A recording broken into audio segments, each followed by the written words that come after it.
Hello, everyone. I'm Michael, and I'm here to guide you tonight. I know you're watching this to unwind and drift off to sleep, so before we begin, don't forget to like the video and subscribe to the channel. By the way, where are you tuning in from, and what time is it there? Let's allow the darkness to take over and set the mood. Now, flip your phone upside down, leave all your worries behind, and make yourself comfortable. Relax, and let's get started.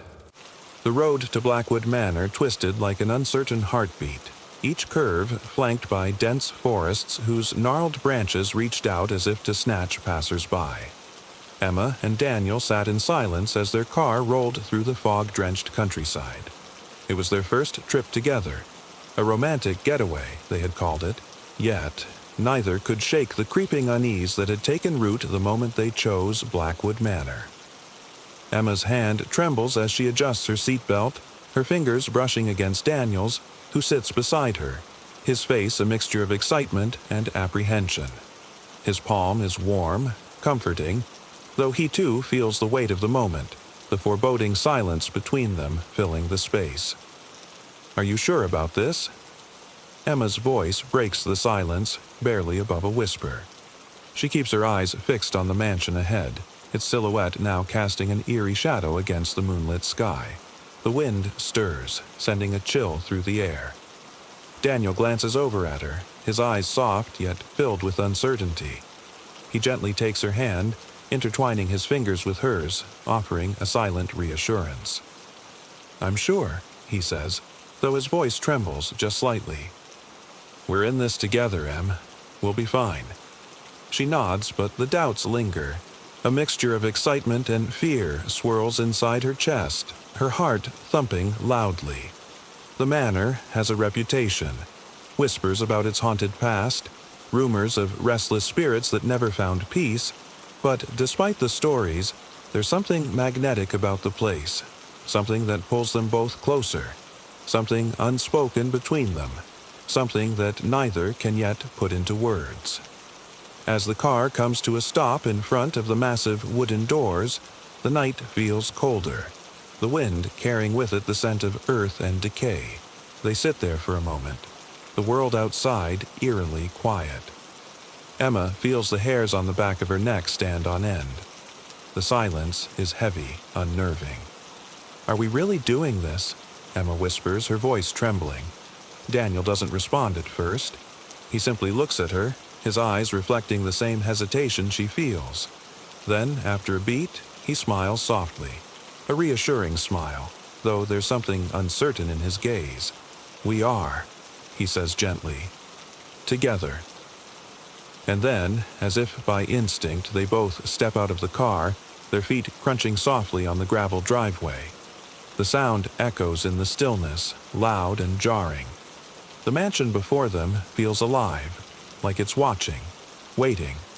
The wind picks up, rustling the trees nearby, and Emma feels a shiver run down her spine. It's the kind of cold that seeps into your bones, not from the weather, but from something deeper, something ancient. They walk slowly toward the front door, their footsteps in sync, each step echoing against the stone path. The massive doors, adorned with intricate carvings of long-forgotten symbols, stand before them, seemingly unyielding, as if the mansion itself is testing their resolve. Daniel reaches out, his hand trembling slightly as it brushes the door handle. The moment his fingers make contact, a low, creaking sound fills the air, like the mansion is awakening from a long slumber. He pauses, and for a moment, neither of them moves. The air feels thick, oppressive even. Emma's heart races, but she refuses to let fear consume her. "Not now. You ready?" Daniel asks, his voice soft, but it carries an edge of uncertainty, like he's asking himself as much as he's asking her. Emma looks at him, their eyes locking, and for a moment, everything else fades away. There's only the two of them, standing at the threshold of something unknown, something both terrifying and exhilarating. Her heart races, not just from fear, but from something deeper, a connection she can't yet explain. "Yes," she whispers, "I'm ready." Daniel pushes the door open slowly, It groans under the pressure, the sound haunting in the quiet night. The massive doors swing inward, revealing a grand hallway beyond. The air inside the mansion is cool and heavy, carrying the scent of old wood, dust, and something else. Something faint, yet unmistakable. Emma inhales, a strange sensation washing over her, as if the air itself is steeped in secrets. Her pulse quickens. They step inside, the door closing behind them with a soft thud, sealing them in with the mansion and its mysteries. The hallway stretches out before them, lit only by the faint glow of a chandelier that hangs from the ceiling like a forgotten star. The walls are lined with portraits, faces of strangers, their eyes seeming to follow their every move. "Welcome to Blackwood Manor," Daniel murmurs, his voice low, as though speaking too loudly might disturb the air itself. The floor creaks beneath their feet as they step further into the mansion. Emma glances around, her eyes scanning the darkened corners. The silence is absolute, except for the distant sound of something that might be the wind, or perhaps not. A soft, almost imperceptible whisper, like the flutter of silk or the rustle of leaves. Emma freezes for a moment, her heart skipping a beat. Did she imagine it? Was it the house settling or something more? "Did you hear that?" she asks, her voice barely above a whisper. Daniel nods, his eyes narrowing. "Yeah, I heard it. Probably just the house." But even as he says it, a part of him isn't so sure. The night stretches on, the mansion revealing itself to them slowly, piece by piece. Each room they enter holds something old, something hidden, pieces of a forgotten history. And all the while, the house seems to breathe with them, its ancient walls holding on to memories, memories that will soon become their own. The clock on the wall strikes 10:30 p.m., but time feels like it has lost all meaning in this place. The deeper they go, the more they realize that Blackwood Manor is not just a house, it's a living thing, and it's watching them. But in that moment, standing together in the heart of the mansion, Emma feels the bond between them grow stronger, their fingers still intertwined. The unknown stretches out before them, but they face it together, their fear and excitement blending into something more powerful. A shared promise, a promise to face whatever comes next. The storm had arrived without warning, its rain falling in relentless sheets against the weathered windows of Blackwood Manor. Each droplet struck the glass like a whispered secret, creating a melancholic symphony that filled the vast, hollow rooms. The wind howled through the broken shingles, and the occasional crack of thunder echoed like a distant roar, making the mansion's old bones tremble. Emma sat curled on the faded velvet sofa in the parlor, her knees drawn to her chest beneath a thick blanket. The fire in the ancient hearth struggled to stay alive, casting flickering shadows that danced on the cracked walls and high, arched ceiling.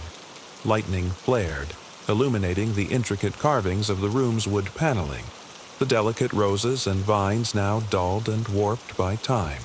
She glanced at Daniel, who was pacing near the window, his silhouette sharp against the flashes of light. His broad shoulders were hunched slightly, his fingers brushing the fogged glass as he stared into the darkness beyond. "What do you see out there?" Emma asked softly, her voice barely audible over the storm. "Nothing," Daniel replied after a moment, though his tone betrayed his unease. He turned to her, his face pale but calm. "Just trees and rain.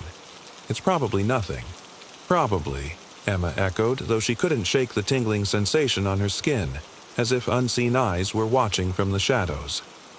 The rain continued its relentless drumming, and with each gust of wind, the house seemed to groan, its walls alive with sound. Emma's gaze traveled to the corners of the room where the light couldn't reach.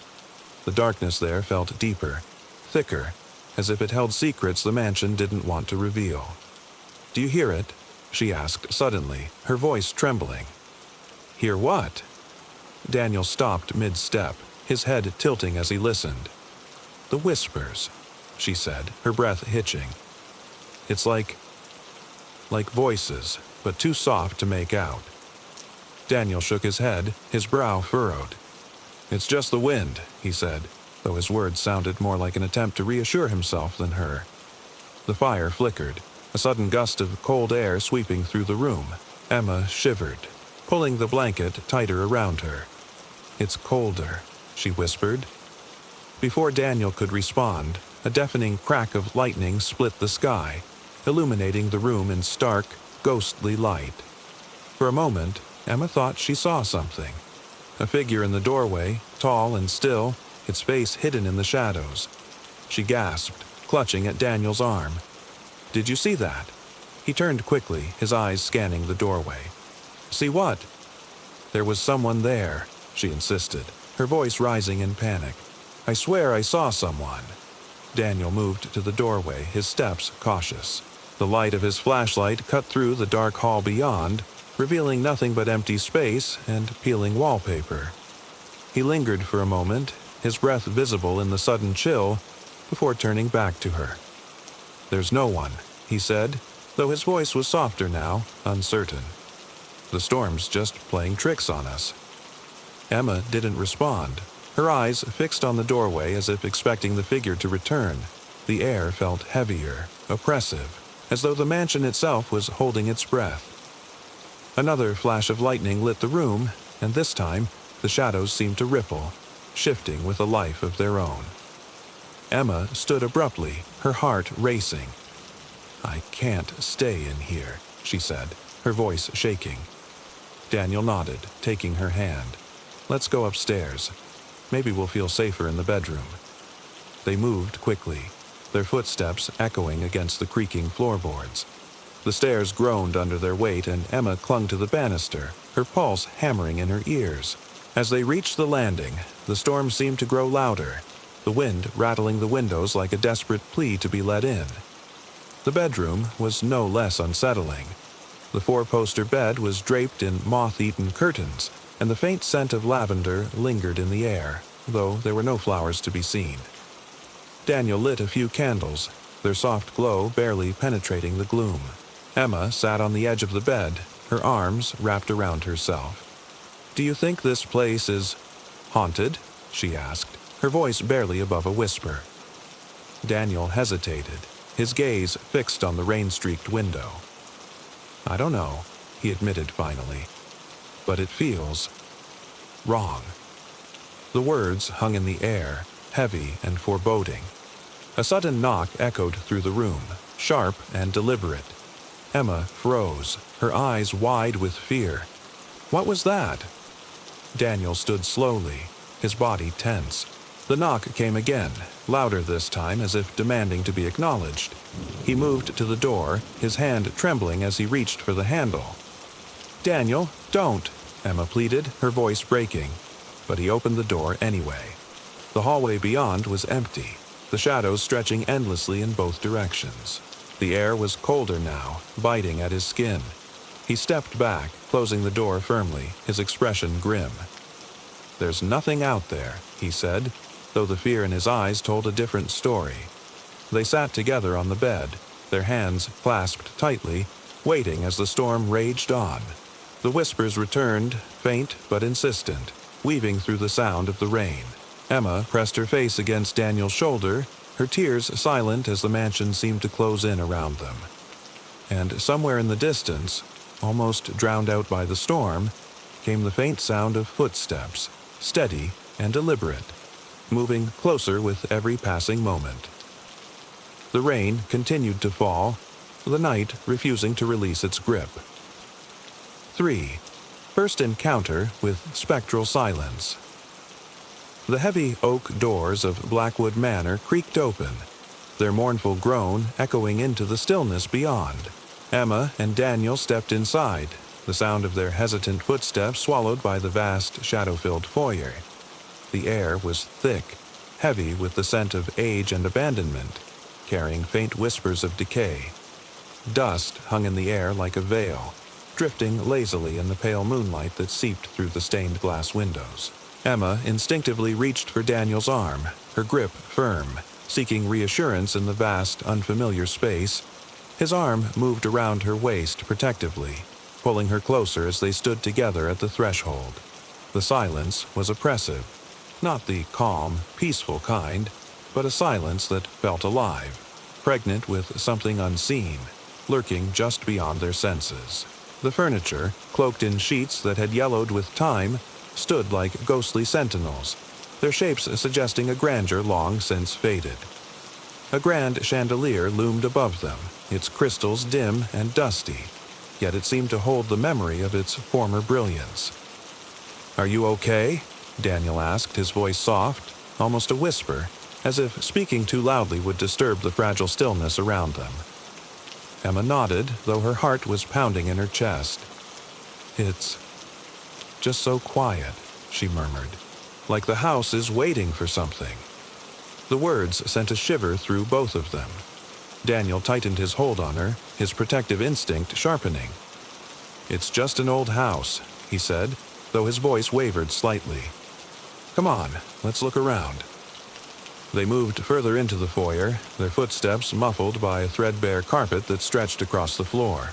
Every creak of the wooden planks beneath felt magnified, as though the mansion itself was aware of their presence. A grand staircase dominated the room, its banister carved with intricate patterns of vines and flowers. The carvings were chipped and worn, but still beautiful, a testament to the craftsmanship of a bygone era. At the top of the staircase, the darkness seemed deeper, impenetrable, as if it were watching them, waiting for them to ascend. "Look at this," Emma said, her voice trembling with awe as her eyes fell on a massive painting above the fireplace. It depicted a family, stern parents flanked by two solemn children. Their eyes seemed to follow Emma and Daniel, their gazes piercing through the years, cold and accusing. "Creepy," Daniel muttered, his hand brushing Emma's as they stood before the painting. "Do you think they lived here?" "Probably," Emma replied, her voice barely audible. Her skin prickled as she imagined the lives these people must have led, their stories etched into the very bones of the mansion. A sudden sound broke the silence, a faint rustling, like fabric brushing against wood. Emma and Daniel froze, their eyes meeting in alarm. "Did you hear that?" Emma whispered, her voice tight. Daniel nodded, his jaw clenched. "Stay close," he said, his tone firm but quiet. They turned toward the source of the sound, their breaths shallow. The room was empty, the only movement coming from the slow descent of a single cobweb drifting in the air. "It's probably just the wind," Daniel said, though the words felt hollow. There were no open windows, no visible cracks for the breeze to slip through. Emma glanced around, her gaze lingering on the darkened corners of the room. The shadows seemed to shift, subtle and deliberate, as though something was moving just out of sight. She clutched Daniel's hand, her nails digging into his skin. "Let's go upstairs," he said, his voice steady despite the unease written on his face. As they climbed the grand staircase, each step groaned beneath their weight, the sound reverberating through the cavernous space. The air grew colder the higher they went, and Emma felt a chill settle deep into her bones. At the top of the stairs, a long hallway stretched before them, its walls lined with closed doors. The wallpaper, once vibrant, was now faded and peeling, the patterns of roses and ivy barely visible beneath the grime of decades. "Which way?" Emma asked, her voice a whisper. Daniel glanced down the hall, his eyes narrowing as he tried to decide. Before he could answer, the door at the far end creaked open slowly, revealing nothing but darkness beyond. They both stared, their breaths hitching. The silence around them deepened, pressing against their ears like a weight. "Hello?" Daniel called, his voice echoing down the hallway. No response. Emma pulled him back. "Don't," she urged, her voice quivering. "Let's not go that way." But the door continued to open, the hinges groaning as if inviting them in. A faint, cold breeze wafted down the hallway, carrying with it a scent of damp earth and decay. Daniel hesitated, then nodded. "Okay, let's find another room." They turned back toward the staircase, but as they did, the sound of faint footsteps echoed behind them. Slow, deliberate, and growing louder with each step. Emma's heart raced as she clung to Daniel, her nails digging into his arm. "Someone's there," she whispered, her voice barely audible. He turned to look, his body tense, but the hallway was empty. The footsteps stopped abruptly, leaving only the deafening silence. "Let's go," Daniel said, his voice firm. They hurried back down the staircase, the oppressive atmosphere of the house seeming to close in around them. As they reached the foyer, Emma glanced back, her breath catching as she saw the faint outline of a figure standing at the top of the stairs, motionless, watching. She didn't say anything, her body frozen in fear, until Daniel gently tugged her toward the door. "We'll come back in the morning," he said, though they both knew they wouldn't. The mansion's eerie silence seemed to follow them as they stepped back into the storm, its presence lingering like a shadow that refused to fade. The soft glow of Daniel's flashlight carved fragile paths through the oppressive darkness of Blackwood Manor. Every step they took on the creaking wooden floors seemed to echo louder than it should, the sound ricocheting off walls draped in shadows. Despite the suffocating silence of the house, Emma's nervous giggles occasionally broke through, their light, trembling notes a stark contrast to the heavy atmosphere. They had paused in what appeared to be an old sitting room, where faded wallpaper peeled like the bark of a dying tree. The furniture, covered in dust and cobwebs, sat like solemn witnesses to decades of neglect. A grand piano occupied one corner, its ivory keys exposed and yellowed, as though even music had abandoned this place. Daniel turned to Emma, his lips curving into a small, reassuring smile. "You're laughing," he said softly, his voice carrying a mixture of amusement and curiosity.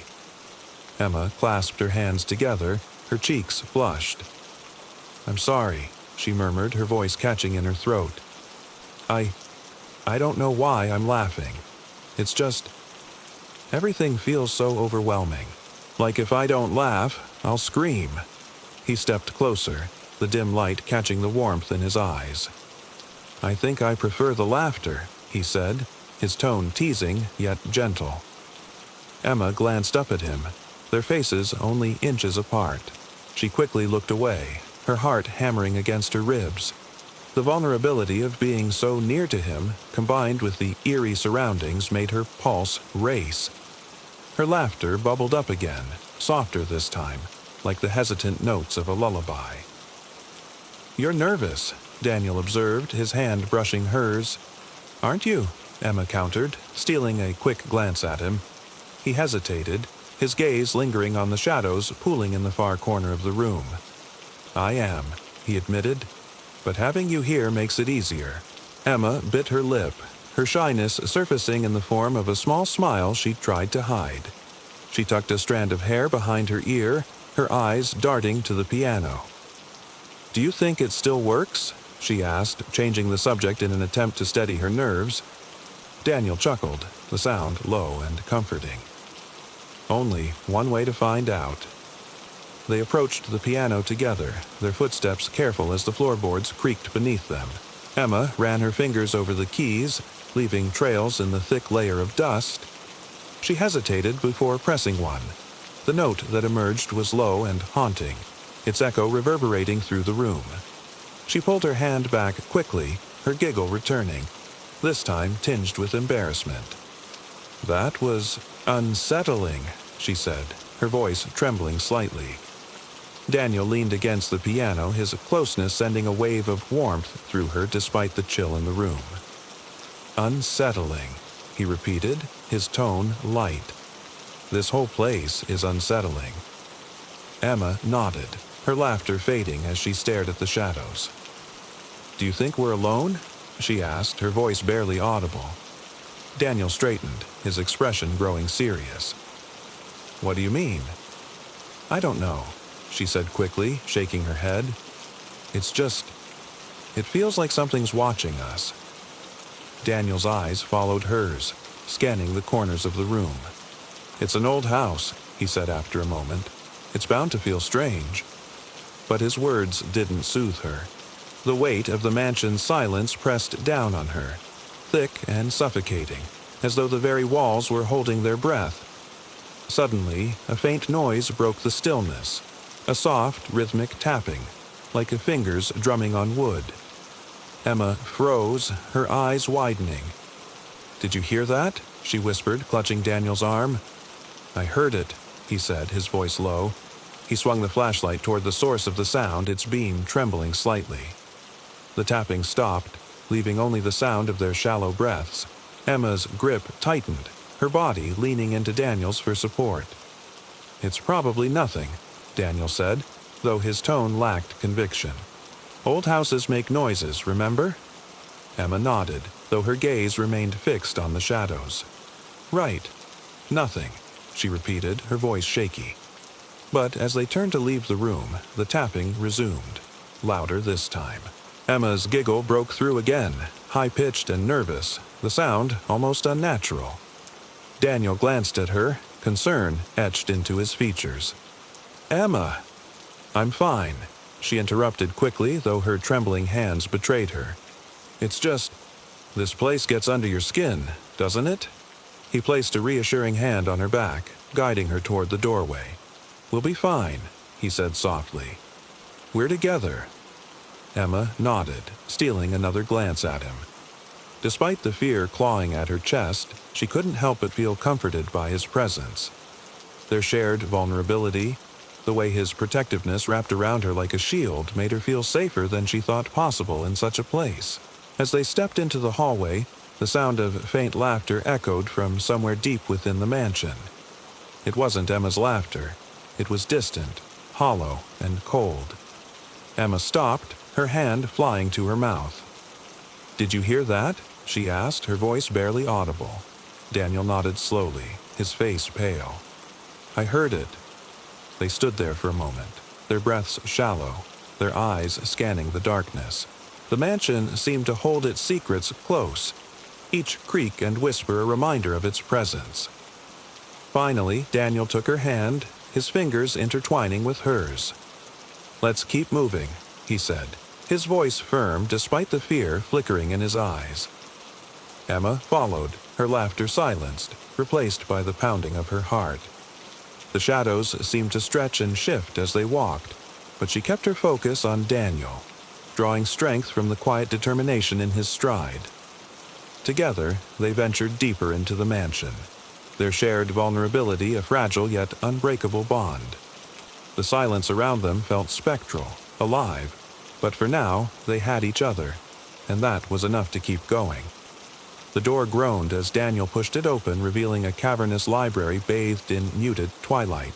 Dust motes swirled in the air like spirits disturbed by their presence. Emma stepped inside, her breath catching at the sight before her. Floor-to-ceiling shelves lined the walls, their contents a treasure trove of leather-bound volumes, aged and fragile with time.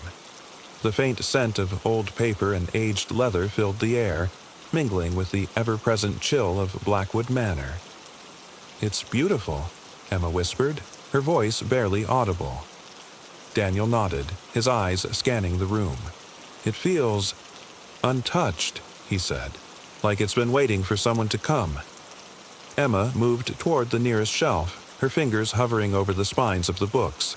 They were cracked and worn, their gilded titles faded, but their presence was magnetic. Each one seemed to hold a story, a fragment of a world long forgotten. Slowly, she let her fingers graze the spine of one book, her touch light and reverent, as though afraid the fragile binding might crumble beneath her hand. "These books," Emma murmured, "they've seen so much. Imagine the lives, the stories, the emotions." Her voice trailed off as her fingertips lingered on one particularly thick volume. Its spine bore no title, only a faint embossed symbol, a heart entwined with vines. Daniel came to her side, his gaze following hers. "Do you think they're just novels, or something more?" Emma pulled the book carefully from its place, its weight surprising in her hands. She opened it, and her heart skipped a beat. The pages weren't filled with neatly printed text, but handwritten letters. The ink faded, yet still legible.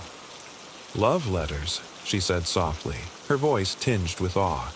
"Daniel, look at this." He leaned closer, his arm brushing hers as he peered at the page. The handwriting was elegant, each word penned with care and emotion. The letter spoke of longing, of unspoken desires and forbidden love. It was passionate, raw, and heartbreakingly beautiful. "Do you think they're real?" Daniel asked, his voice low. Emma nodded, her throat tightening. "They feel real," she said. "Whoever wrote this, they poured their soul into it." She turned the page, revealing another letter, this one darker in tone. It spoke of betrayal, of love turned sour. The words seemed to pulse with pain, as though the emotions had seeped into the very fibers of the paper. Emma shivered and closed the book, unable to read further. "It's overwhelming," she admitted, her voice trembling. Daniel placed a comforting hand on her shoulder. "Let's look around some more," he suggested gently. They moved deeper into the library, their footsteps muffled by an ornate rug that had faded with time. The shelves seemed endless, each one brimming with secrets waiting to be uncovered. Emma stopped before another section, her eyes drawn to a book with a blood-red cover. It was smaller than the others, almost like a journal. She hesitated before pulling it free, its leather soft and pliable in her hands. Opening it, she found pages filled with poetry. The verses were haunting, their beauty shadowed by an undercurrent of despair. As she read, she felt an ache in her chest, as though the words were pulling at something deep within her. "Emma," Daniel called softly. She turned to see him standing near a large, ornate desk. On it rested a single candle holder, its wax long since melted into a hardened pool. Beside it lay an open book, its pages blank except for a single line scrawled in the center. "Love is eternal, but so is sorrow." Emma's breath caught. The words seemed to resonate in the stillness of the library, their weight heavy and foreboding. Who would write that? Daniel wondered aloud, his voice barely above a whisper. Emma moved closer, her hand brushing the edge of the desk. "Someone who knew what it felt like," she said softly. As they stood there, the faintest sound broke the silence, a rustling like pages being turned. Emma spun around, her eyes darting to the shelves. "Did you hear that?" she asked, her voice tight. Daniel nodded, his expression tense. "Maybe it's just the wind," he said, though the words lacked conviction. "There's no wind in here," Emma replied, her voice barely audible. The rustling grew louder, more deliberate, as though someone, or something, was flipping through the books. Emma clutched Daniel's arm, her grip trembling. "Who's there?" Daniel called, his voice firm. The sound stopped abruptly, leaving only the oppressive silence of the library. Emma's heart pounded in her chest as she scanned the room, her eyes searching for any sign of movement. Then, as if on cue, one of the books fell from a shelf, landing with a heavy thud. Emma flinched, her nails digging into Daniel's arm. He moved toward the fallen book cautiously, his steps deliberate. Bending down, he picked it up and held it out for Emma to see. The cover was black, its title etched in silver. Whispers of the Forgotten. "What do you think it means?" Emma asked, her voice trembling. "I don't know," Daniel admitted, "but I think this house wants us to find out." Emma shivered, her gaze drawn to the book as though it held answers to questions she hadn't yet asked. The air around them seemed to thicken, the library's shadows growing darker, more oppressive. "Let's go," Daniel said suddenly, his voice breaking the spell. Emma nodded, clutching the book tightly as they left the library. The heavy door creaked shut behind them, and the silence of the mansion enveloped them once more. As they walked down the dim corridor, Emma couldn't shake the feeling that the library's stories weren't finished with them yet. Each step away from the room felt like leaving a part of herself behind, a part that had awakened with the touch of those ancient books, now tethered to the haunting whispers of forgotten passions. Nightfall arrived at Blackwood Manor like a thick veil, silencing the world outside and plunging the mansion into an abyss of darkness. The air grew heavier, carrying with it a stillness that made the slightest creak of the wooden floorboards echo like a warning. Emma and Daniel moved carefully through the dim corridors, their shadows blending with the pitch-black corners of the ancient house. The power had long since failed, leaving the couple dependent on the antique candelabras they had found in the dining hall. Daniel struck a match, its hiss loud against the eerie quiet. The flame caught, dancing briefly before he lit the candelabra's 5 candles. One by one, tiny orbs of light flickered to life, illuminating the ornate carvings on the walls and casting long, wavering shadows. Emma watched the play of light and dark, captivated and unsettled. The shadows seemed alive, shifting and elongating with each flicker of the flames.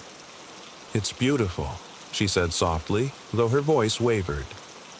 "It's something," Daniel replied, his tone low but steady. They carried the candelabra into the grand sitting room, where a large ornate mirror hung above a fireplace. The polished surface reflected the golden light, doubling the room's flickering glow but also exaggerating the shifting shadows. The effect was hypnotic, a dance of light and darkness that made Emma's chest tighten with unease. "Do you ever feel like we're being watched?" Emma whispered, clutching the edge of her shawl. Daniel set the candelabra down on the mantel, his reflection in the mirror looking back at him with a grim seriousness he hadn't realized he wore. "Not watched," he said after a moment, "but maybe noticed." Emma frowned, her eyes darting to the corners of the room where the light didn't quite reach. The darkness seemed to thrum with its own quiet energy, as if something unseen lingered just beyond their perception. "Let's sit," Daniel suggested, gesturing to the worn, velvet-upholstered sofa near the fireplace. He eased himself onto it, pulling Emma gently down beside him. The candlelight painted her face in warm tones, but her eyes betrayed her tension.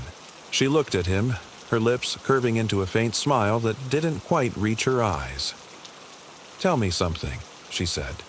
"Anything to distract me?"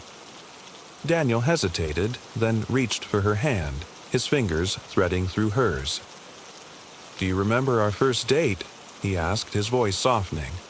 Emma laughed, the sound light but tinged with nervousness.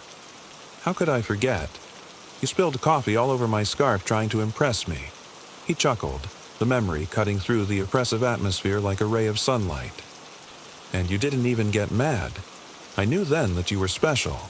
Their shared laughter lingered for a moment before fading, replaced by the quiet crackle of the candle's flames. The silence that followed was heavy, as though the house itself was listening. Emma's gaze drifted to the mirror. "Daniel," she said suddenly, her voice tight. "What?" he asked, following her line of sight. "I saw something," she whispered, her hand tightening around his. "In the mirror." Daniel turned fully to face the mirror, his eyes narrowing as he scanned its reflective surface. The room behind them looked the same, bathed in golden light and shifting shadows. But then, just for a moment, he saw it too. A figure, indistinct and pale, stood in the far corner of the room, its form wavering like smoke. It wasn't menacing, but its presence was undeniable. Emma gasped, her free hand flying to her mouth. "It's gone," she whispered. Daniel rose to his feet, pulling Emma up with him. He grabbed the candelabra, the flames sputtering slightly as he moved. "Stay close," he said, his voice firm but low.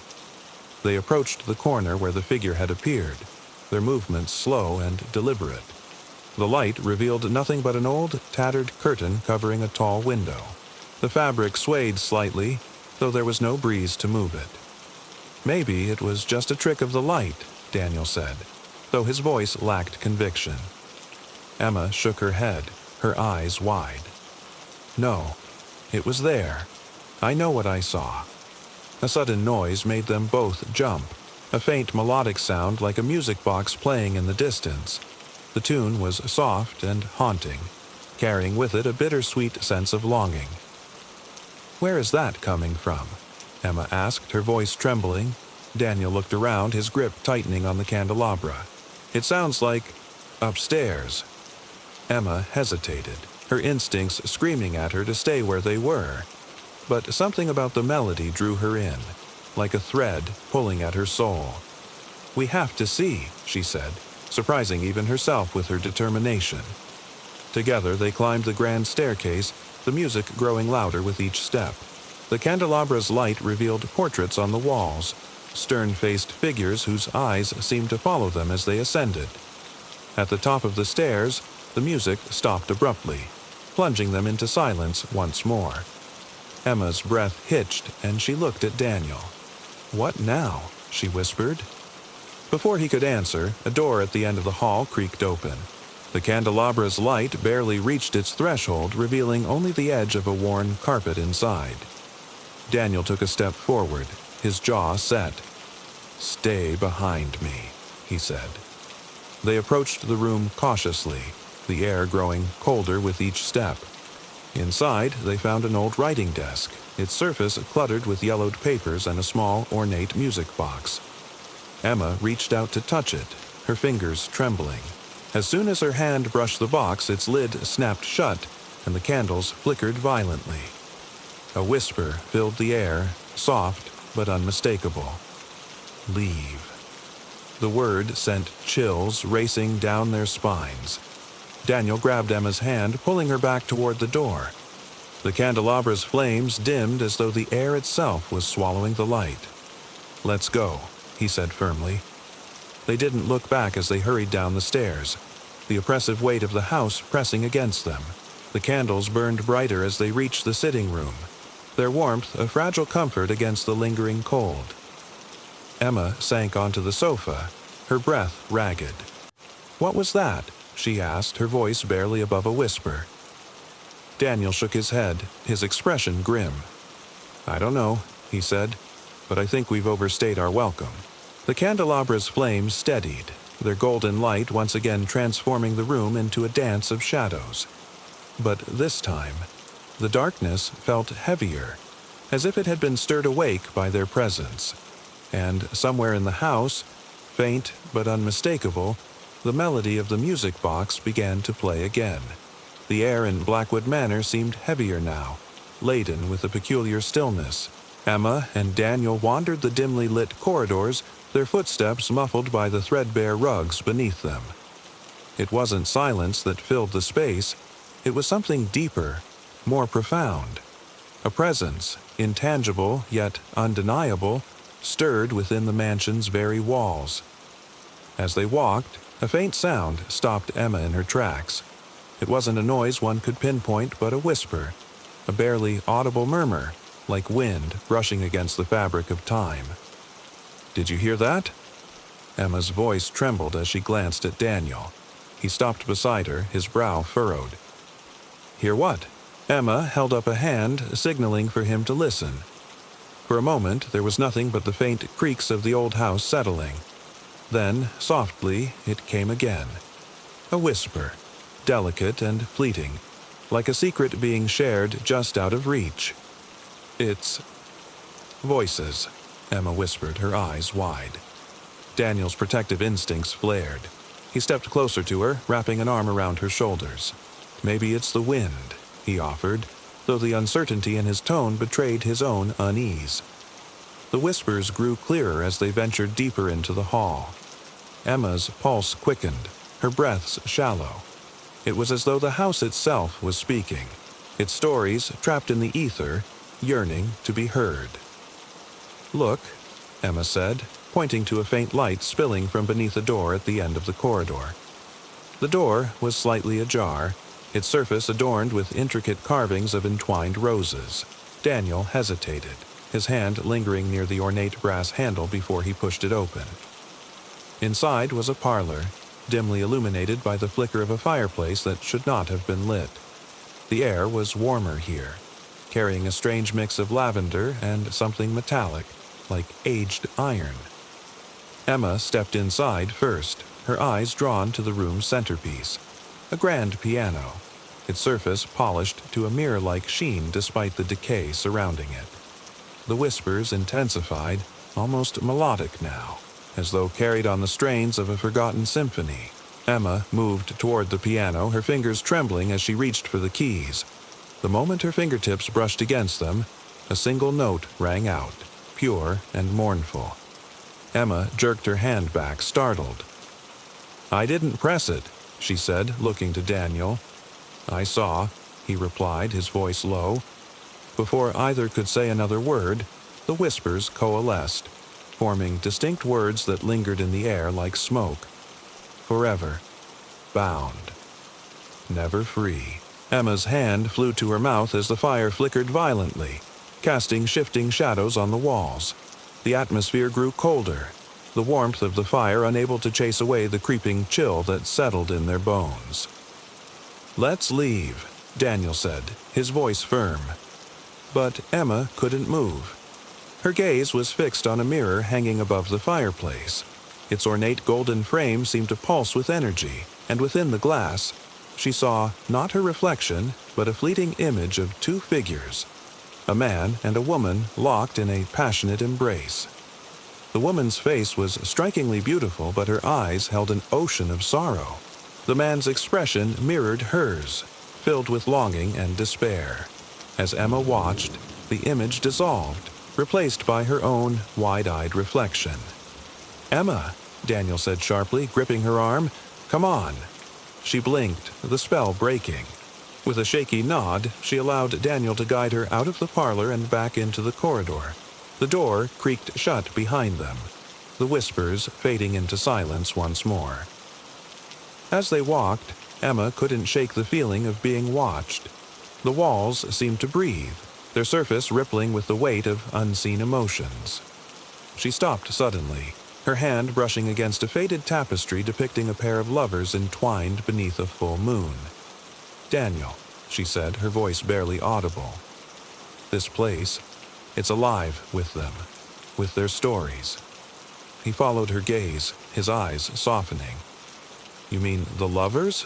She nodded. "It's like the house remembers them, their love, their pain. It's all still here." Daniel pulled her into a gentle embrace, his chin resting on the top of her head. "Whatever happened here, it's in the past," he murmured, his voice steady. "We're not a part of it." But even as he said the words, he couldn't ignore the nagging sense of unease. The whispers, the fleeting images, the piano's mournful note. They weren't just echoes. They were deliberate, as if the mansion was reaching out to them, begging them to uncover its secrets. That night, as they lay in bed, the whispers returned, softer this time, almost like a lullaby. Emma closed her eyes, her mind filled with visions of the lovers she had seen in the mirror. She could feel their joy, their passion, but also their sorrow, a sorrow so deep it seemed to seep into her own soul. Beside her, Daniel shifted uneasily. "Emma," he said quietly. "Hmm?" she murmured, half asleep. "Do you think they're still here?" She didn't answer, but in her heart she already knew. The lovers weren't gone. Their stories weren't finished. And somehow, she and Daniel had become part of them, a living thread in the tapestry of Blackwood Manor's eternal, haunting romance. As sleep claimed them, the mansion sighed, its whispers settling into the walls once more. The lovers, unseen yet ever-present, lingered in the corridors, watching, waiting, their eternal embrace echoing through the house that had become their tomb. As Emma and Daniel wandered deeper into Blackwood Manor, they found themselves drawn to a quiet wing of the house that they had not yet explored. The hallway was narrow, its walls lined with faded wallpaper, and the air carried the scent of dust and something older, something almost forgotten. They had heard little of this section from the locals, and even the old caretaker seemed uneasy when they had asked about it. But something tugged at Emma's curiosity, an inexplicable pull that seemed to whisper to her from the shadows. They turned a corner, and there, at the end of the corridor, stood a door, slightly ajar, as if inviting them to enter. Daniel's hand tightened around hers, a silent signal to proceed with caution. They exchanged a look. Both of them felt it, the undeniable sense that something waited behind that door, something both alluring and ominous. "Shall we?" Daniel asked, his voice low, filled with hesitation. Emma, her heart pounding in her chest, nodded. She had to see what lay beyond the door. As they stepped inside, the room revealed itself to be a grand bedroom, elegant yet decayed with age. The four-poster bed, draped in silk that had long since lost its sheen, dominated the center of the room. Its fabric hung like faded memories, the once pristine white now tinged with the yellowed hue of time. Above the bed, a canopy hung low, casting long, delicate shadows across the room. The walls were lined with vintage photographs in ornate frames. The subjects in the photos, men and women in beautiful, old-fashioned attire, seemed to stare directly at them, their eyes sharp and knowing. Emma felt her skin prickle under their gaze, as if they were aware of her presence, perhaps even waiting for her to discover their secrets. She couldn't shake the feeling that the eyes in the photographs were alive, observing her every movement. "I don't know, Daniel," Emma whispered, her voice tinged with unease. "This room, it feels strange." Daniel's eyes moved across the room, his expression clouded with a mix of awe and discomfort. "I feel it too," he said, stepping further into the room. He moved toward one of the photos on the wall, his fingers brushing the frame. The image was of a woman with dark, melancholy eyes, her lips pressed into a soft, tragic smile. But it wasn't the woman's smile that drew Emma's attention. It was the way the photograph seemed to shift. The woman's eyes, which had once been focused forward, now appeared to follow Emma wherever she moved. Emma took a deep breath, trying to dismiss the sensation. "It's just an old house," she muttered to herself. "Just an old house with some old pictures." But as she spoke the words, a sudden chill swept through the room. The air grew colder, a sharp contrast to the warmth of the day outside. She looked to Daniel, her heart racing. "Did you feel that?" she asked. Before he could respond, the faintest sound, a soft rustling like fabric brushing against skin, echoed from the far corner of the room. Emma's gaze snapped to the source, but the corner was empty. "Emma," Daniel said, his voice strained. "We should go." But Emma couldn't move. Something had caught her eye. On the far side of the room, a small vanity table stood against the wall, its surface covered in a thin layer of dust. There, resting on the table, was a letter. Its edges were worn, as though it had been handled often, and the faint imprint of a wax seal caught the light. Without thinking, Emma stepped toward it, her fingers trembling as she picked up the letter. The seal was broken, but the paper inside was folded neatly. She unfolded it slowly, reading the elegant script written in black ink. "My dearest, every hour I am without you feels like an eternity. I cannot wait for the day when we are reunited, for this distance is more than I can bear. You have been in my heart, my mind, my every thought, since the moment I first saw you. I will return for you, as promised. Until then, my love, think of me as I think of you. Forever yours, Edward." Emma's hand trembled as she read the words aloud, the weight of the emotion behind them sinking deep into her chest. She turned to Daniel, her eyes wide. "It's a love letter," she said softly, as if the room had been holding its breath. Daniel stepped forward, his brow furrowed. "But why is it here?" Emma didn't have an answer. The letter felt old, but the words seemed so real, so full of longing. And as she held it in her hands, the air around her thickened once more, the whispers returning, just beneath the surface. The feeling of being watched, of something lingering in the corners of the room, grew stronger. Suddenly, the door slammed shut behind them, the sound so loud that it made Emma jump. She spun around, her heart hammering in her chest. "What the hell?" Daniel muttered, his hand instinctively reaching for hers. "We need to leave now." But as they moved toward the door, Emma's eyes were drawn to the mirror above the vanity. She froze, staring at her reflection. At first, she thought it was her imagination playing tricks, but then she saw it. Behind her, in the reflection of the mirror, stood the figure of a man. His face was obscured by shadow, but his presence was unmistakable. His eyes, dark and intense, were fixed on her. "Daniel," Emma whispered, her voice barely audible. "There's someone in the mirror." Daniel turned quickly, but the figure was gone. The reflection only showed Emma and Daniel standing in front of the vanity, their own faces pale with fear. "I didn't see anything," Daniel said, his voice shaky. Emma shook her head, her chest tight with unease. "It was there. I swear it." The silence that followed was thick, suffocating, and for a moment neither of them knew what to say. The room seemed to hum with a quiet tension, the air charged with something ancient, something trapped within the walls of the house. Finally, Daniel spoke, his voice low and steady. "Let's go. We'll figure this out later. We're getting out of here." They turned toward the door once more, but as they reached for the handle, it rattled violently on its own, as if something, or someone, was trying to keep them inside. The room seemed to pulse with a life of its own, its atmosphere pressing in on them. Without another word, Daniel yanked the door open and they rushed out of the room, their hearts racing. But as they fled down the hall, Emma couldn't shake the feeling that the bedroom, the mysterious, haunting room, was not finished with them. She could still feel the weight of the man's gaze, and as they hurried away, the faintest whisper floated on the air, almost too soft to hear. "Forever yours, Edward." The silence in Blackwood Manor was suffocating, a heavy blanket that pressed down on Emma's shoulders with each step she took. Her pulse was erratic, and the unsettling feeling that clung to her like a second skin was impossible to ignore. The dim light of the hallway seemed to cast shadows in all the wrong places, making the walls appear alive with secrets, each creak of the floorboards under their feet whispering something unknown. Emma couldn't shake the feeling that the house was watching her.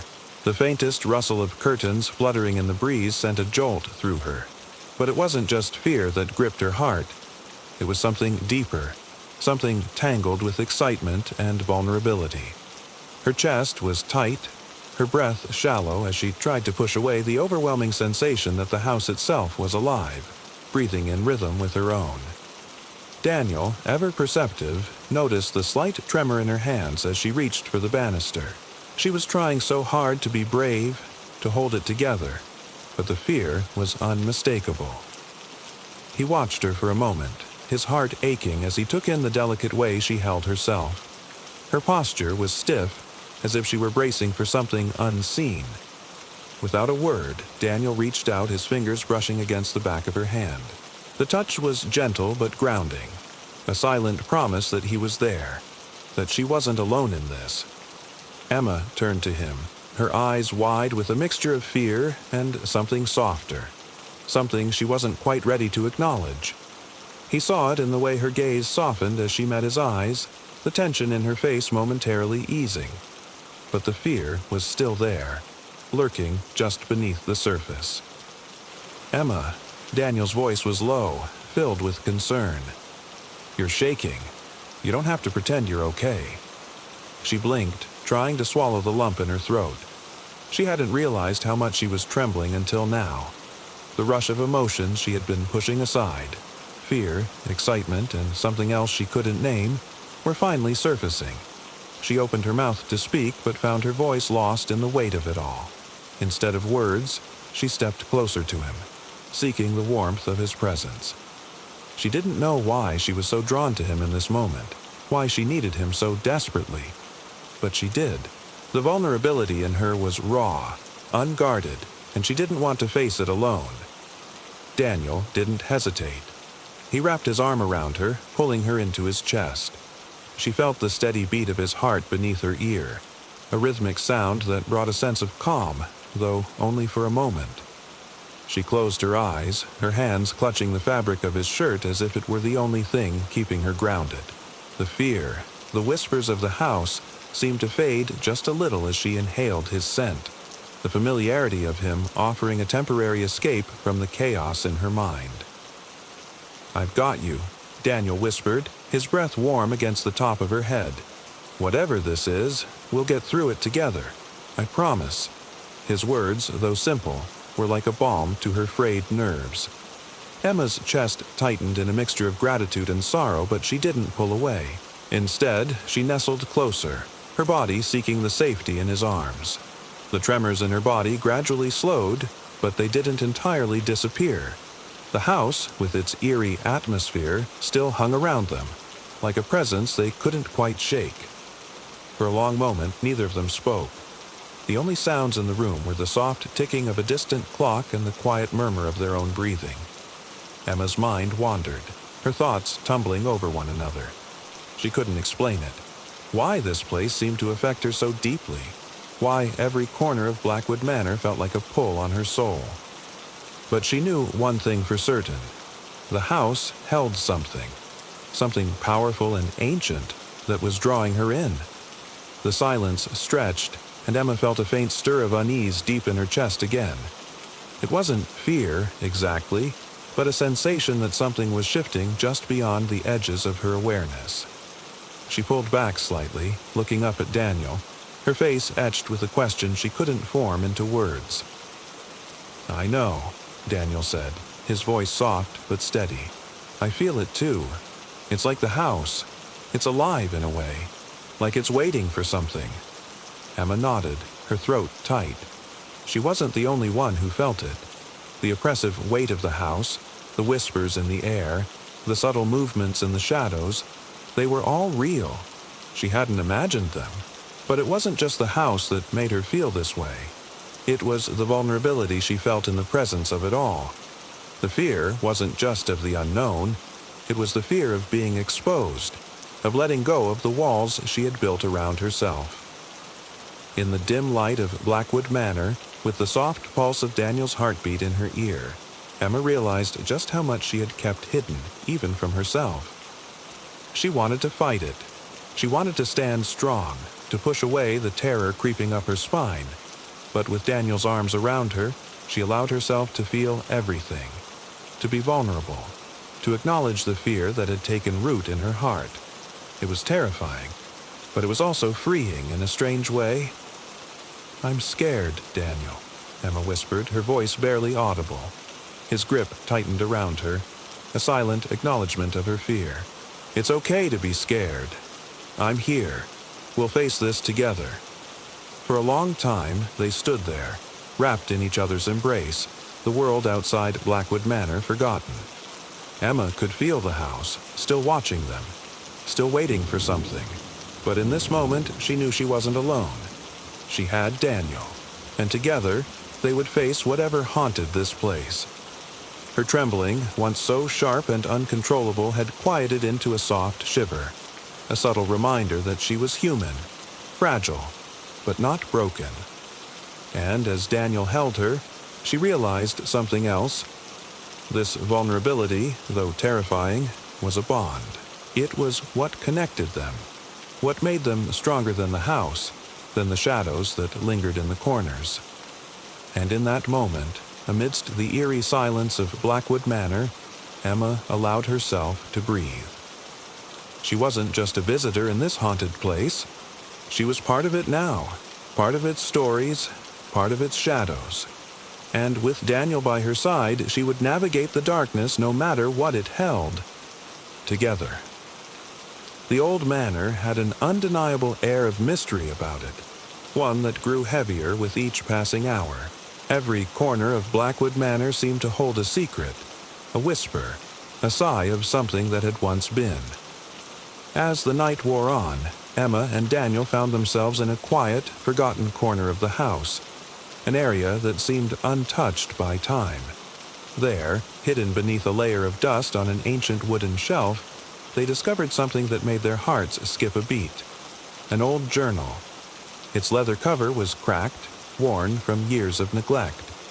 The pages, yellowed with age, had the unmistakable scent of history, of lives long gone but not forgotten. The journal, seemingly out of place in this mansion of forgotten memories, opened with a gentle creak, revealing delicate handwriting that told a story long buried beneath the weight of time. Emma traced her fingers over the words, a shiver of unease running through her as she began to read aloud. In the year 1892, My heart was stolen by a man whose very existence should have been impossible for me to love. Her voice trembled slightly, more from the weight of the words than fear, as she continued. Daniel stood beside her, leaning over to read the journal with her. His hand brushed against hers, a comforting touch in the growing darkness of the room. They both read in silence, captivated by the story that unfolded before them. The journal belonged to Evelyn Blackwood, the daughter of the mansion's original owner. It was filled with words of forbidden love, a love that defied the boundaries of class and status. Evelyn, a wealthy heiress, had fallen in love with Thomas, the groundskeeper, a man of humble means, his life tethered to the mansion but not part of its grand world. Their love, though powerful, was never meant to be. Through the pages of Evelyn's journal, Emma and Daniel became privy to a world that no longer existed, but whose echoes still lingered in the very walls of Blackwood Manor. Each word that Evelyn wrote spoke of longing, passion, and the quiet despair that accompanied their love affair. She described how the two met in secret, their stolen moments hidden away in the mansion's secluded gardens where no one could judge them, where their love could exist untouched by the harsh eyes of society.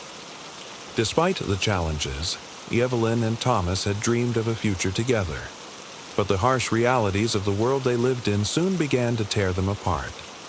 Evelyn's father had discovered the relationship, and his fury had been swift and unforgiving.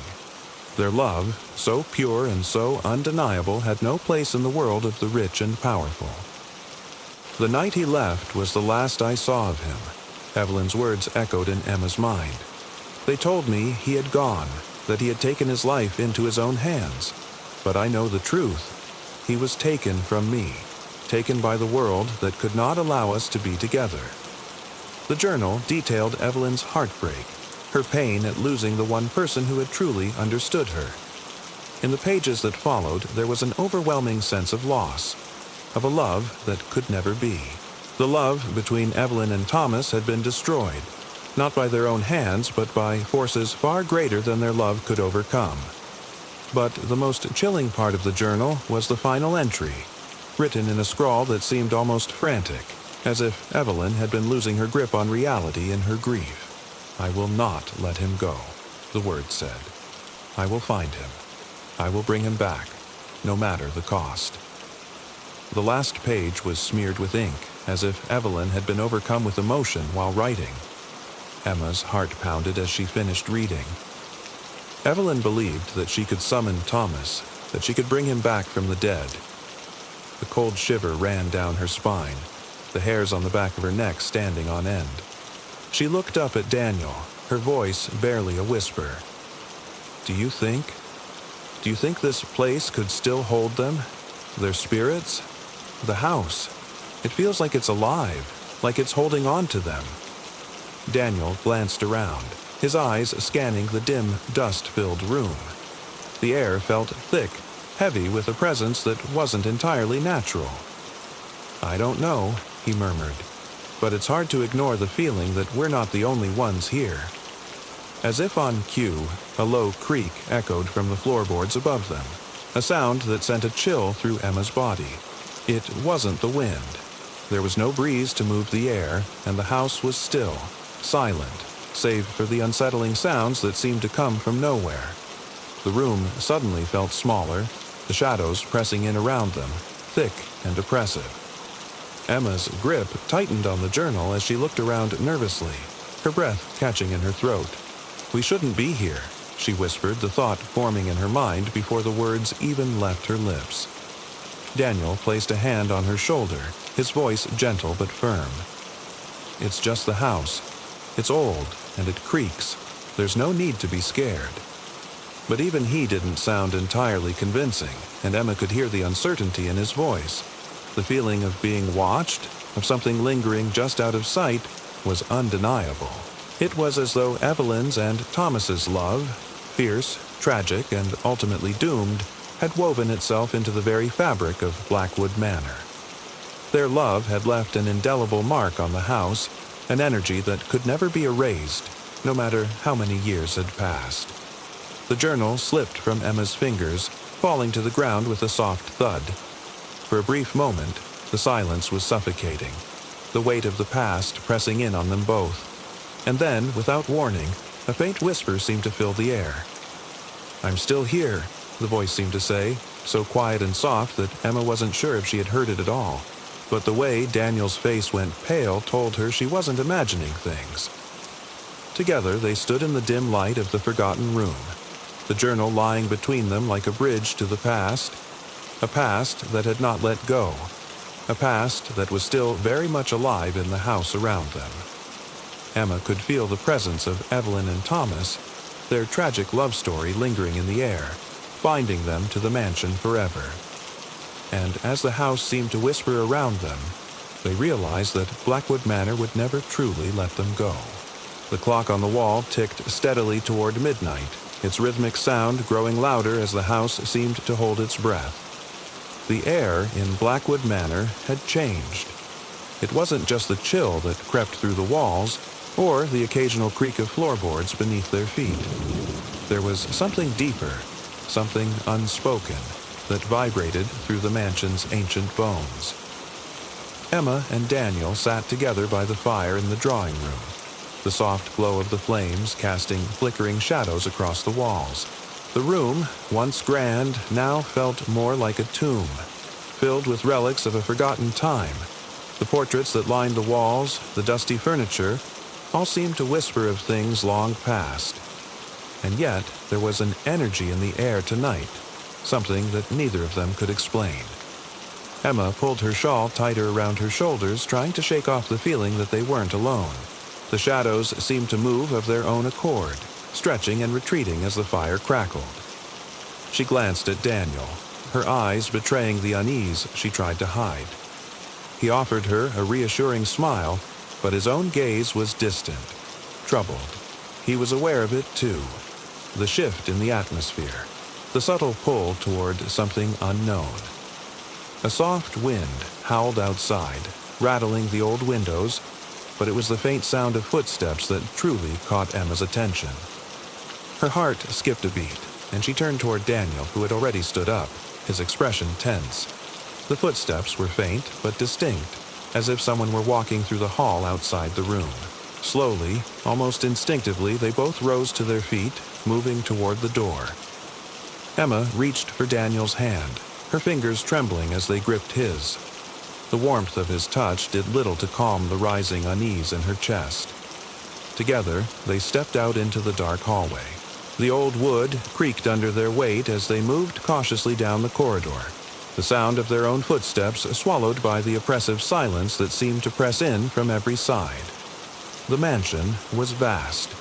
Its labyrinthine halls and empty rooms seemed endless, and the eerie stillness made it feel as though they were walking through a dream. Or perhaps a nightmare. A shadow flickered in the corner of Emma's eye, but when she turned, there was nothing there. Still, she couldn't shake the feeling that something was watching them, something just beyond their reach. They reached the foot of the grand staircase, and the cold draft became more pronounced, as if the house itself was breathing in time with their own.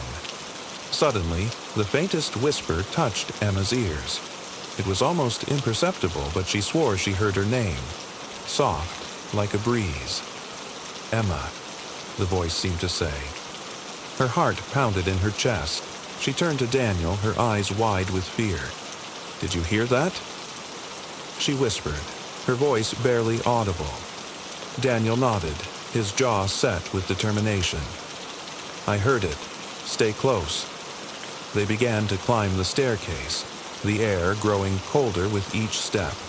The sound of the footsteps from before seemed to be leading them upwards, as though whatever had been walking through the halls was guiding them towards something.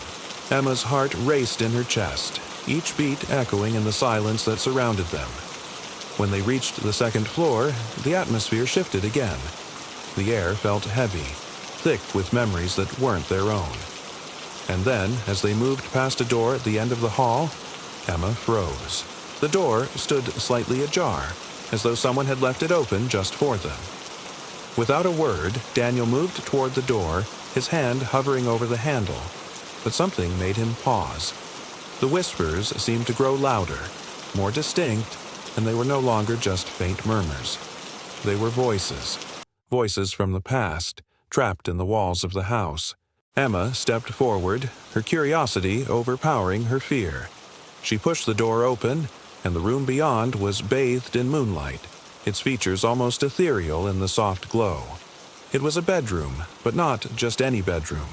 This one felt familiar, as if it had been waiting for them. The room was decorated in a style that seemed to belong to another time, a mix of elegance and decay. A four-poster bed sat in the center, draped in faded curtains, its sheets rumpled as though recently disturbed. On the nightstand beside the bed was a single, faded letter, its paper yellowed with age.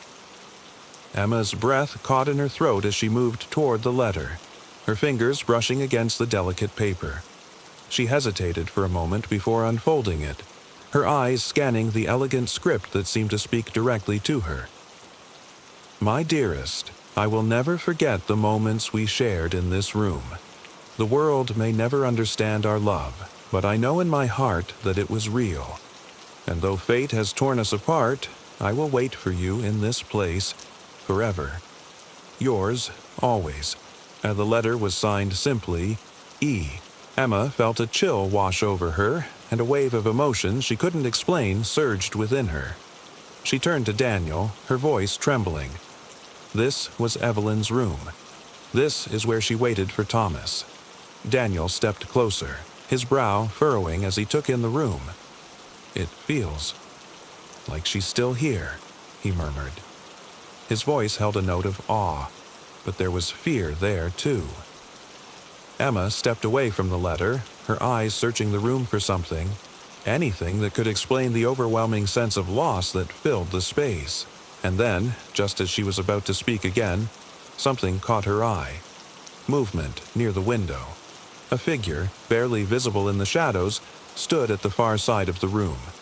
It was fleeting, like a reflection in a mirror, there and then gone in an instant. But the presence lingered, a coldness that crept through Emma's veins. Her breath hitched as she turned toward Daniel. "Did you see that?" she whispered, her voice cracking with fear. Daniel's face paled, his eyes wide with disbelief. "I saw it." The room seemed to breathe with them, the walls alive with the energy of the past. The whispers returned, louder now, clearer. Emma. Daniel. They weren't just words anymore. They were calls, reaching out across time. Emma's heart raced in her chest, but she couldn't move. Something in the room had shifted. Something had unlocked. The mansion, its stories, its secrets, was offering them a glimpse into the love that had once lived here, a love that had been trapped in the walls, unable to move on. As the clock struck midnight, the air grew still once more, and for a brief moment Emma and Daniel stood in the presence of the mansion's past. The supernatural and the emotional boundaries between them blurred, revealing the raw, unspoken truths of love and loss. And though they would never fully understand it, they would never forget the midnight revelations of Blackwood Manor.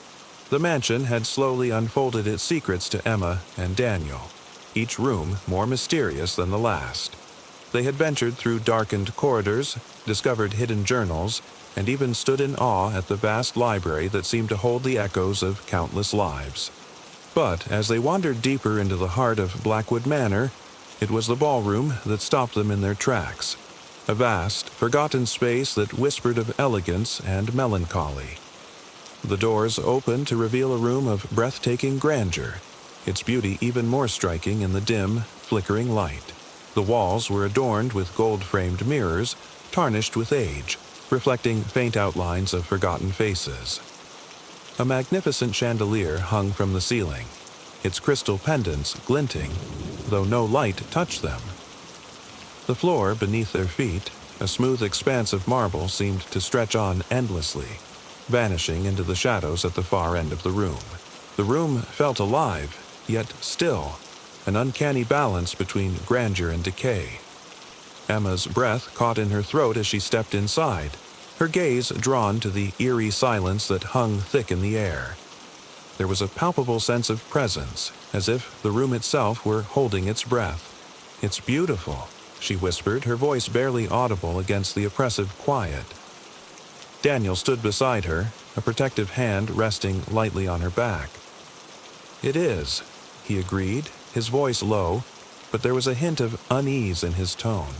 He had felt it too, the sensation that they were not alone in this space.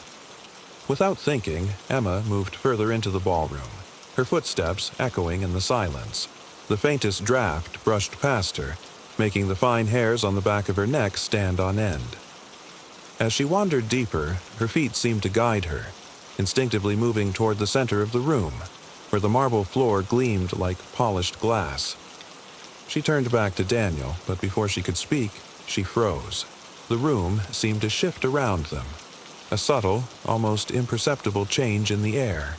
It was as though the atmosphere itself had thickened, the air growing heavy with unspoken words. Her heart began to race, an undeniable pull tugging at her. "Daniel," she began, but the words faltered as she looked around the ballroom. The mirrors on the walls seemed to shimmer faintly, distorting her reflection. Her breath quickened as she realized that something was not quite right. Daniel moved closer, his hand reaching for hers, his touch grounding her in the sudden unease. "What's happening?" he asked, his voice barely more than a murmur. Emma didn't answer, her gaze fixed on the empty space before her, where the shadows of the room seemed to dance. It was subtle at first, just a flicker of movement in the mirrors, but it grew stronger, more pronounced. The shadows lengthened, twisting and turning as though they were being guided by some invisible force.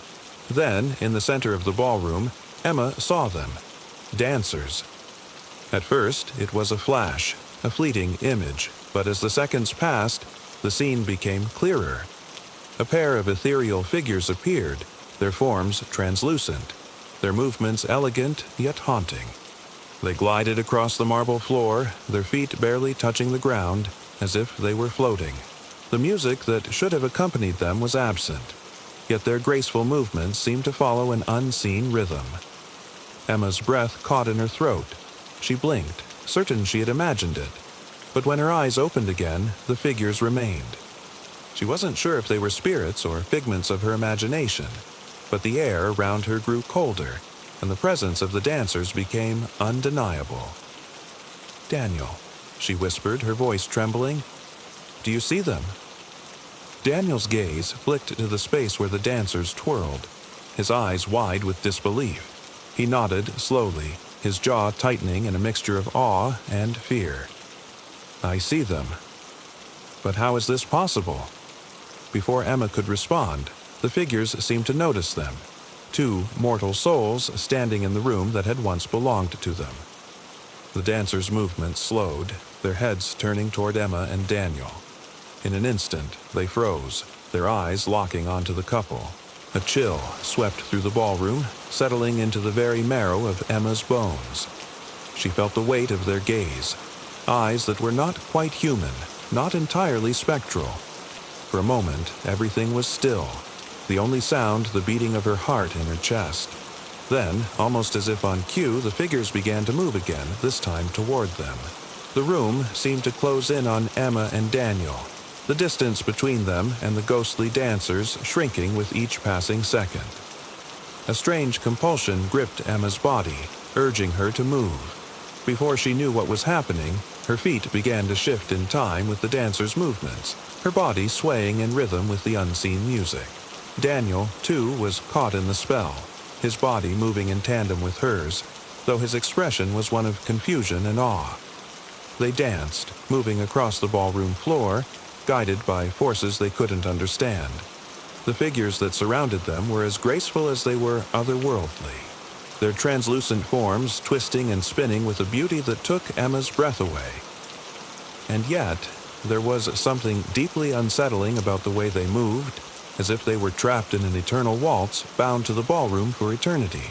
The more Emma and Daniel swayed, the more they felt a connection to the spirits of the room, a shared sorrow, a longing that transcended time. Each step they took, each turn they made, seemed to bind them further to the past, to the love and loss that had once filled these walls. But as the moments stretched on, Emma's mind began to cloud with confusion. The room felt like it was closing in on them, the walls pressing tighter with every step. The music, though inaudible, grew louder in her mind, its rhythm a frantic pulse in her ears. She could feel her pulse quickening, her breath coming in shallow gasps. The figures that had danced with such elegance now seemed to blur, their motions growing more erratic, more desperate. Suddenly, a cold gust of wind swept through the room, extinguishing the eerie glow from the chandelier and plunging the ballroom into darkness. Emma and Daniel came to a halt, their feet still frozen in place, the faint echoes of the music lingering in the air. The dancers were gone, as if they had never been there at all. The silence that followed was suffocating. The presence of the spirits, though no longer visible, lingered in the air, thick and heavy. Emma could feel her heart pounding in her chest, her body trembling from the lingering sensation of the dance. Was that real? Daniel's voice was shaky, his eyes wide with a mix of fear and disbelief. Emma didn't answer immediately. She couldn't. The line between the living and the dead had blurred in that ballroom, and now, as the darkness enveloped them, she wasn't sure what was real anymore. All she knew was that the ghosts of the past had left their mark on Blackwood Manor, and now they would never truly leave. As the room fell quiet, Emma and Daniel stood in the midst of the haunting echoes, uncertain of what they had just experienced, but certain that they would never forget it. The haunting ballroom, once a place of celebration, had become a place of memories. Memories that would follow them long after they left the mansion's walls.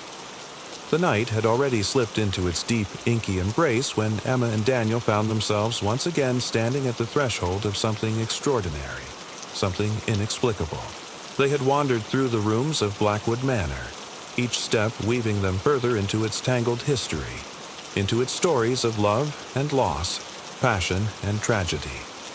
The mansion's haunting presence seemed to seep into their very beings, creating a connection not only with each other but with the spirits who lingered within these walls. The faint whisper of the wind outside stirred the curtains in the grand parlor, but it wasn't just the cold breeze that seemed to move. There was something about the air inside the room, a tangible weight, like the room itself was holding its breath. Emma stood beside Daniel, her hand pressed into his as they stared out the large, arched window, the moonlight casting ghostly shadows across their faces. The room, though empty of other souls, felt far from quiet. "I never expected this," Emma murmured, her voice barely more than a whisper, though it felt like the words were carried to Daniel's ears as if they were spoken into a vast, silent expanse. Daniel turned to her, his eyes full of understanding. "Neither did I," he admitted, his voice soft, but there was a depth in his words that Emma felt resonate in her chest. His hand tightened around hers, the warmth of his touch grounding her in the midst of the house's chilling atmosphere. They stood there for a moment, lost in each other's gaze, the weight of the haunting world outside the window pressing in on them. But it wasn't just the storm raging beyond the manor's walls that brought the stillness between them. It was the emotions that swirled in the air, invisible but undeniable. The shared fear, the strange comfort of the unknown, the rawness of this moment that neither of them could fully explain. Their connection had always been special, a quiet understanding between them. But now, standing in the midst of a place so steeped in history and sorrow, it felt as though that connection had deepened, transcending the physical. They were no longer just two people, hand in hand. They were two souls intertwined, their fates sealed by the mansion's presence, by the secrets it held. Emma could feel it, too, this overwhelming, unspoken bond that seemed to pull her closer to Daniel with each passing second. It was as if their hearts were beating in unison, each thrum syncing with the others, creating a rhythm that wasn't just of the body but of the soul. Fear, which had once gripped her tightly in the corners of the mansion, now transformed into something else. It was not something to fight against, but something that enveloped them both. A dark, comforting cocoon that drew them together, deeper than before. As she gazed into Daniel's eyes, she saw it. The same uncertainty, the same trembling heart. But there was also something else there, something stronger. A quiet promise in his gaze, a wordless vow that no matter what they faced in this place, they would face it together. The tension of the night seemed to dissipate, and in its place there was a profound intimacy, one that wasn't just about physical closeness but something much deeper. It was a connection that had been forged by the ghosts of the past and was now irrevocably tied to them both. Daniel's voice broke the silence, low and tender. "I don't know what's happening here, Emma, but I feel like we're part of it. Part of this house, part of its story." Emma nodded, her chest tight with emotion. "I feel it too," she whispered, her fingers gently tracing the lines of his hand. It was as though they had become part of the mansion's fabric, woven into the memories and the hauntings, the love and the loss that had shaped these walls. The house, in all its haunting beauty, had somehow bridged the gap between their hearts, making them one with the spirits who had once loved and lost here. In the quiet, Emma felt the strange pressure of the atmosphere weighing on her chest, but it wasn't fear anymore. It was something different, something that wrapped around her heart with a warmth she hadn't expected. She turned to face him fully, her hand slipping up to gently touch his cheek. His eyes closed at the contact, his breath catching for a moment as if her touch had grounded him in this very moment. "This house, it's like it's alive," Emma murmured, the words slipping from her lips before she could fully process them. "Alive with memories, with emotions."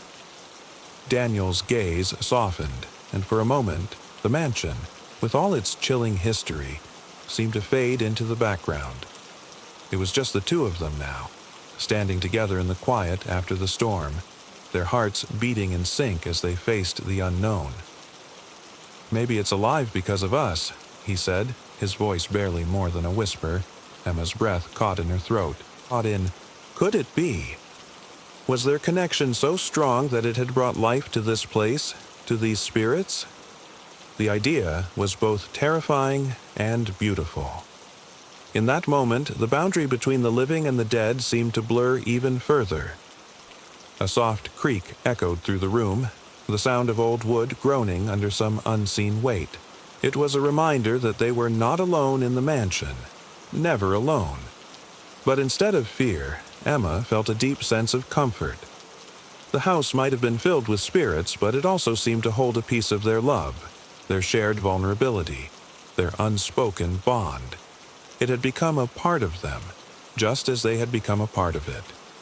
The ghostly presence that lingered in the air no longer felt threatening. It wasn't about the fear anymore. It was about the connection, the shared experience that had brought them closer.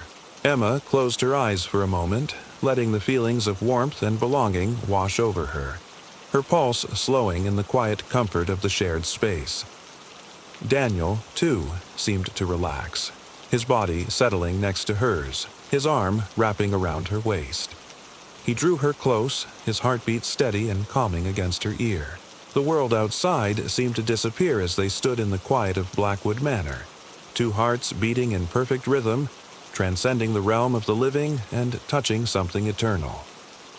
In that brief, timeless moment, they were bound to each other and to the house in a way that no words could ever explain. The ghosts of the past had long since faded into the shadows, but Emma and Daniel had found something far more profound in the echoes of their love. And as the night continued to unfold, they both knew that no matter what lay ahead, their bond would remain, strong, unbreakable, and eternal. The night had settled over Blackwood Manor like a heavy, suffocating blanket, and Emma and Daniel found themselves deep within its grasp. The mansion, with its grandeur and eerie silence, had begun to feel less like a structure and more like a living, breathing entity. Each room seemed to pulse with unseen energy, as if it were alive with the emotions of those who had walked its halls before. As Emma and Daniel wandered through the dimly lit corridors, the air around them thickened, charged with an energy they couldn't explain. The whispers of the past seemed to echo from the walls, swirling around them like a soft breeze, faint but constant. They weren't words. No, not words, but feelings. Fleeting, whispered desires, suppressed emotions that longed to be heard. It was in the grand parlor where they first felt it, the subtle shift in the air, the way the atmosphere seemed to thicken, to hum with the weight of unspoken things. Emma's fingers brushed against the ornate fireplace, the stone cool beneath her touch, and yet there was warmth in the air, something otherworldly, like the very mansion itself was responding to their presence. Daniel, ever the protector, stepped closer to her, his arm brushing against her shoulder as if to offer reassurance. But even he couldn't shake the feeling that something within this place was awakening, something deep and primal. "It feels different in here," Emma said, her voice low and uncertain, her eyes scanning the room as if it might reveal its secrets to her. The air around them seemed charged, as though every corner of the mansion was alive with the weight of emotions that had been trapped within it for years, perhaps centuries. Daniel nodded slowly, his gaze intense as he tried to place the feeling. It was as though the mansion had somehow magnified their own desires, their own vulnerabilities. Every breath they took seemed to amplify their hidden thoughts, their emotions buried just beneath the surface. He could feel it too, a connection between them that was stronger than ever before, raw and unfiltered. They stood in silence for a long moment, letting the atmosphere wash over them, letting the emotions of the mansion envelope them.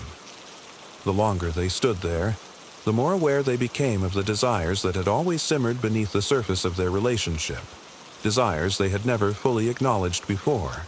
The room seemed to pull those desires to the forefront, forcing them to confront what they had kept hidden.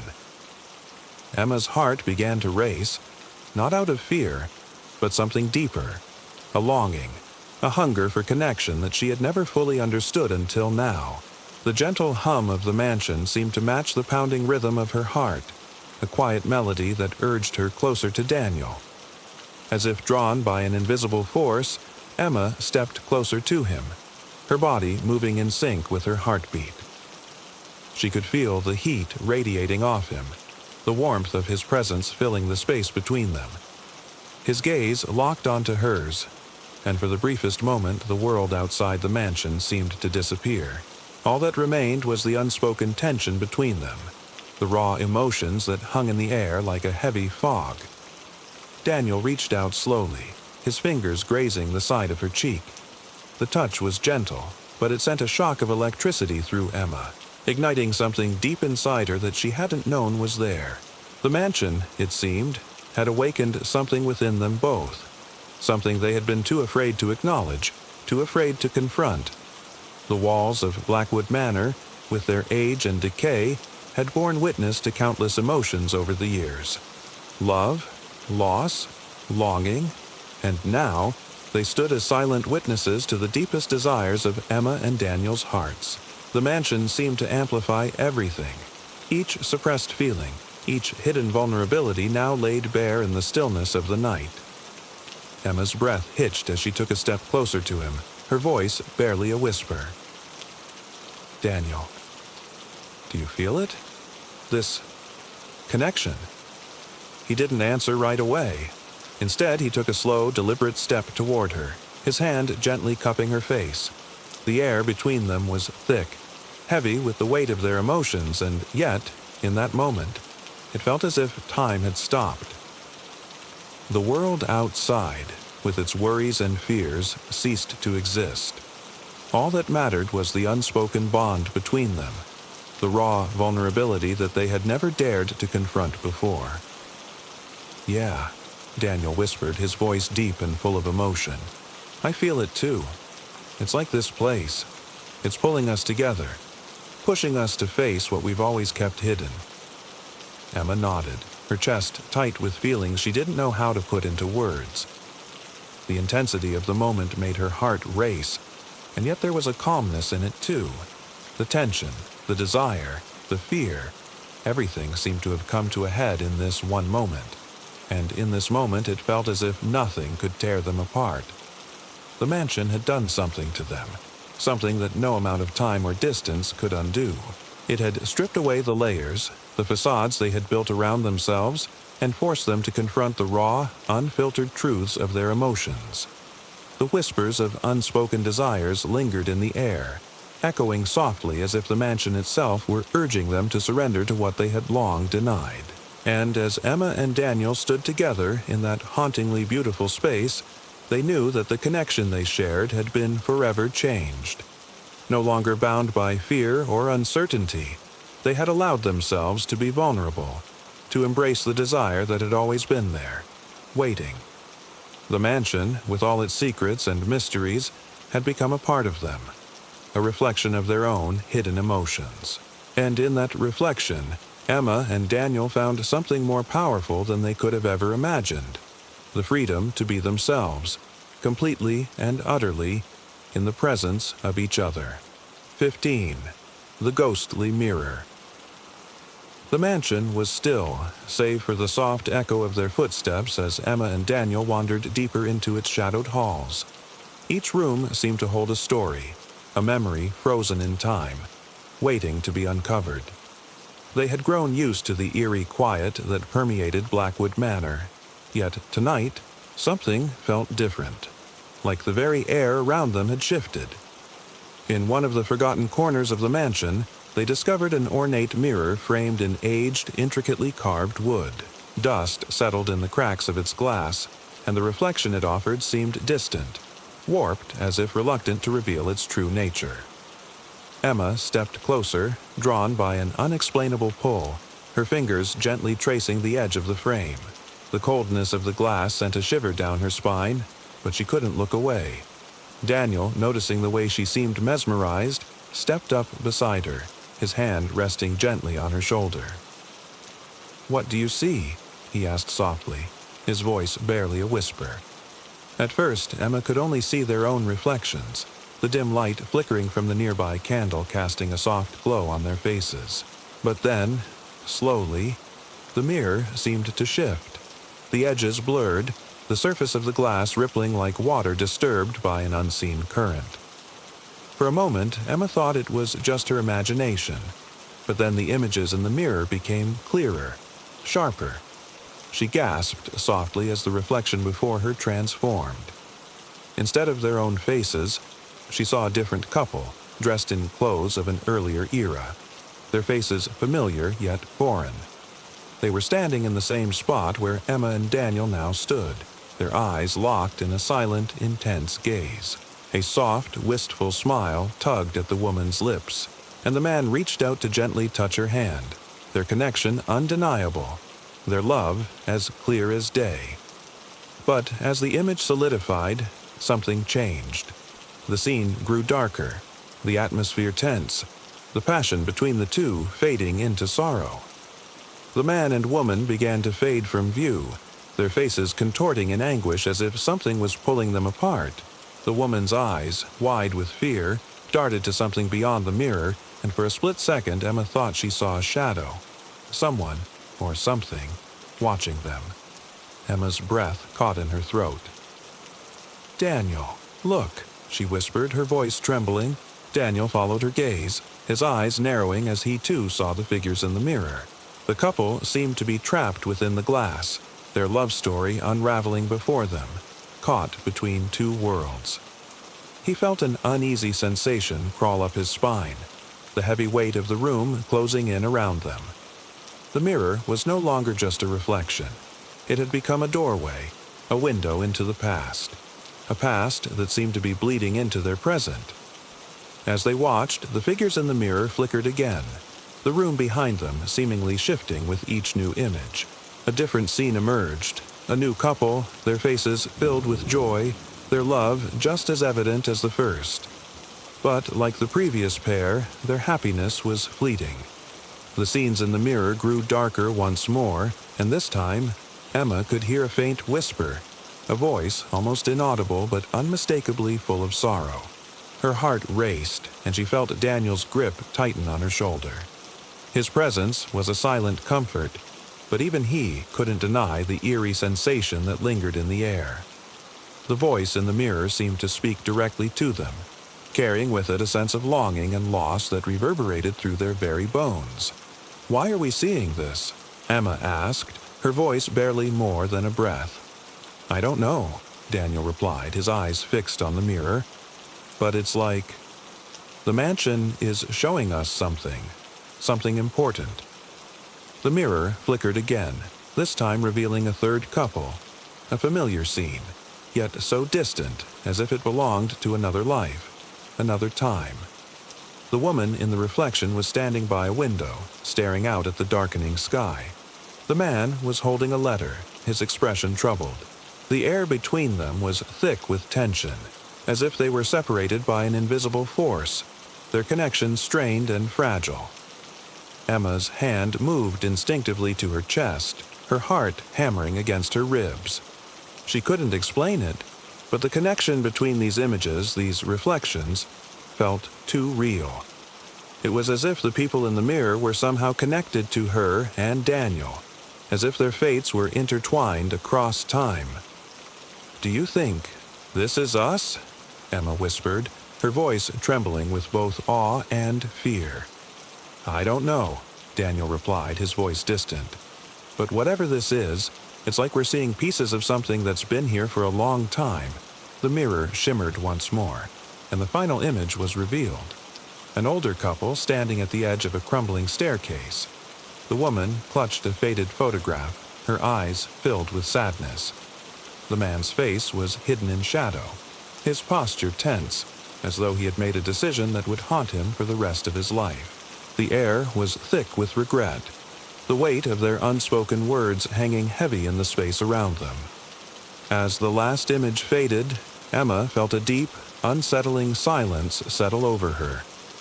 The mirror had gone still once again, its surface now dark and lifeless, but the connection between them and the people in the glass lingered, stronger than ever. "I don't think this is just a coincidence," Daniel said quietly, his voice full of wonder and unease. "It's like these stories are part of us, part of the mansion's story. Our love. It's somehow connected to all of this." Emma nodded, her mind racing. "But why? Why are we seeing this now?" Before Daniel could answer, the whispering voice returned, louder this time as though it had heard their thoughts. Emma shivered as the words echoed in her mind, the chilling sensation of being watched never far behind. As they stood before the mirror, Emma and Daniel couldn't help but wonder. Was it fate, or something far darker that had led them here? And what did these ghostly reflections mean for their future? The mirror, it seemed, had shown them not just glimpses of the past, but of their own love story, waiting to be written. It was 11:15 p.m. when Emma and Daniel stepped into the parlor, the air thick with the scent of aged wood and forgotten memories. The mansion, old and grand, seemed to come alive with every passing moment, every creak of the floorboards beneath their feet. They stood there for a moment, the silence pressing in on them, broken only by the soft, distant sound of a piano. It was faint at first, almost imperceptible, but it grew louder with each passing second, a haunting melody that seemed to stir something deep within them. The coolness of the room wrapped around Emma like a gentle but unyielding embrace. Her fingers brushed against the silk curtains hanging by the tall windows, their smooth texture a stark contrast to the rough wooden walls. She closed her eyes for a moment, allowing herself to feel the room in its entirety, the musty scent of dust mingling with the subtle sweetness of the flowers in the garden outside. But there was something else, something unspoken in the air. It was as if the mansion itself was alive, breathing, its heartbeat synchronized with theirs. Daniel reached for her hand, his touch warm against the coldness of the room. They shared a look, both of them aware that the mansion was more than just a place. It was a presence, a living, breathing entity that thrived in the quiet, its very walls whispering secrets long buried. The piano continued to play, its notes drifting like a soft lullaby, both soothing and unsettling at the same time. Every sense was heightened, every sound, every touch, every breath amplified in the stillness. It was in this moment, at precisely 11:32 p.m., that they both felt it, an invisible pressure, a weight that seemed to press against their chest. The sound of the piano echoed louder now, almost as if the keys were being played by unseen hands. Emma's breath caught in her throat, the air suddenly too thick to breathe, as though the mansion itself was pulling them into its story, its dark, forgotten history. The once comforting sense of isolation now felt ominous, as if the mansion held its secrets in the very fibers of its being. And in that moment, time seemed to stand still, trapped in the eerie symphony of sounds, scents, and sensations that surrounded them. The night was no longer just a passage of time. It had become a living, breathing entity, alive with the emotions of those who had walked these halls long before them. And as the music played on, Emma and Daniel couldn't help but wonder if they, too, were becoming part of the mansion's story. The clock struck midnight when the air in the mansion seemed to shift. Emma and Daniel found themselves in the parlor once again, but this time the house felt different, alive with the weight of something unseen. The faint sounds of a piano, once distant, now filled the room with an almost tangible presence. The walls, adorned with old portraits, seemed to watch them, their eyes following every movement.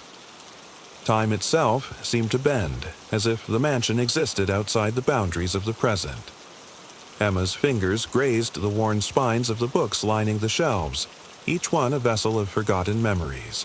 She felt it then, the pull of something ancient, something not entirely her own. The mansion was not just a place, it was a keeper of history, a witness to every moment, every love, every heartbreak. Daniel stood beside her, his gaze lost in the shadows as if he, too, was being drawn into something beyond the physical. It was 12:03 a.m. when Emma spoke, her voice barely a whisper. "Do you feel it? Like we're not alone here?" Daniel nodded, his hand instinctively reaching for hers. "I feel it too. It's like we're surrounded by all the lives that came before us. Their stories, their memories. This place, it holds them. It's like we're part of something much bigger." The house seemed to breathe with them, its walls heavy with the echoes of the past. The weight of love, loss, and longing pressed down on them, making the air thick and suffocating. They were no longer just visitors in the mansion. They had become part of its story, entwined with the memories of those who had walked its halls long before them. At 12:12 a.m., a sudden chill filled the room, and the faintest whisper seemed to drift on the wind, though no one was there to speak. The words were lost, but the emotion, desperate, longing, sorrowful, lingered in the air, as if the mansion itself had exhaled the memories of its former inhabitants. Emma closed her eyes, feeling the collective presence of those who had loved and suffered within these walls. "It's overwhelming," she murmured, feeling the weight of their love stories as if they were her own. Daniel pulled her closer, his arms offering a silent comfort. "We're not just here to visit, Emma. We're here to remember, to feel what they felt." And as the mansion's timeless rhythm enveloped them, they realized that their journey was no longer just about the haunted house. It was about confronting the shared memories, the timeless echoes of love and loss that had bound them to this place. A place where time no longer mattered, and only the feelings of those who came before remained. It was 2:18 a.m. when Emma and Daniel found themselves in the dimly lit sitting room, the mansion's ancient clock ticking in the background like the beat of a forgotten heart. The fire crackled softly, casting flickering shadows that danced across the walls. The warmth of the flames was a comfort, but it did little to dispel the chill that had settled over the room. Emma shivered, and Daniel, sensing her unease, moved closer. His arm instinctively wrapped around her shoulders, pulling her into a tender embrace. For a moment, it felt as though everything was normal. Just two people, lost in the intimacy of the night. But then, there was something else. A presence, subtle but undeniable, seemed to join them in the silence of the room. She stiffened for a moment, feeling a cold breath on the back of her neck. Her pulse quickened, but Daniel's steady warmth kept her grounded. "Did you feel that?" she whispered, her voice barely audible. Daniel hesitated, then nodded. I did, but it's strange. It's like we're not alone, but not in a threatening way. More like something is watching over us. The sensation was unsettling, but it didn't feel entirely negative. There was an odd comfort in it, like the mansion itself had wrapped them in a gentle embrace. The supernatural and human touch had merged, creating an atmosphere where comfort and fear became indistinguishable. For a brief moment, Emma closed her eyes, allowing herself to feel the presence around them. It wasn't just the house, it was the love that lingered within these walls, woven into the fabric of its history. The house was old, yes, but its memories were alive, as if the spirits of those who had loved here were still holding them in their tender, ghostly arms. Daniel's fingers tightened around her, grounding her once more. "We're together," he said softly. "Whatever this is, we're not facing it alone." In that moment, as the mansion seemed to exhale, a wave of calm washed over them. The fear melted into a strange, comforting sense of belonging. As the clock struck 2:30 a.m., they both realized that the mansion's embrace wasn't just an eerie presence, it was a bond, a connection that transcended time, blending the past and present into something that felt, for a fleeting moment, like home. It was 4:47 p.m. on a gray autumn day when Emma and Daniel stepped into the mansion's library. The faint scent of aged paper and dust filled the air as the wooden floors creaked beneath their feet. The room was vast, lined with towering shelves of books that seemed to stretch endlessly into the shadows. Their eyes were drawn to a small, weathered desk at the far end, where a single candle flickered weakly in the dim light. The stillness was almost suffocating, but there was something oddly comforting about it. As they moved closer, Emma's fingers brushed the spine of a leather-bound journal on the desk. The sensation was electric, like the book was calling to her. She opened it slowly, the pages crackling with age, and began to read aloud, her voice barely above a whisper. It says, "In this place, memories are buried deep, and with each layer we unearth, we become more than we were before." Daniel leaned in, his breath warm against her ear as he looked over her shoulder. The words seemed to carry an almost tangible weight, pressing on them from all sides. The mansion was like an excavation site, revealing layers of buried emotions, each room a window into a forgotten past. It wasn't just the history of the mansion that they were uncovering, but the emotional imprints left behind by those who had lived and loved here before them. Emma's voice faltered for a moment as she turned the page, the room seemingly growing colder. She could feel the echoes of grief, joy, and longing woven into every word, every breath of air. She wasn't just reading the words, she was experiencing them, feeling the emotions that had once filled these walls. "Do you feel it?" Emma whispered, her voice trembling slightly. "Like we're not just here for a weekend getaway.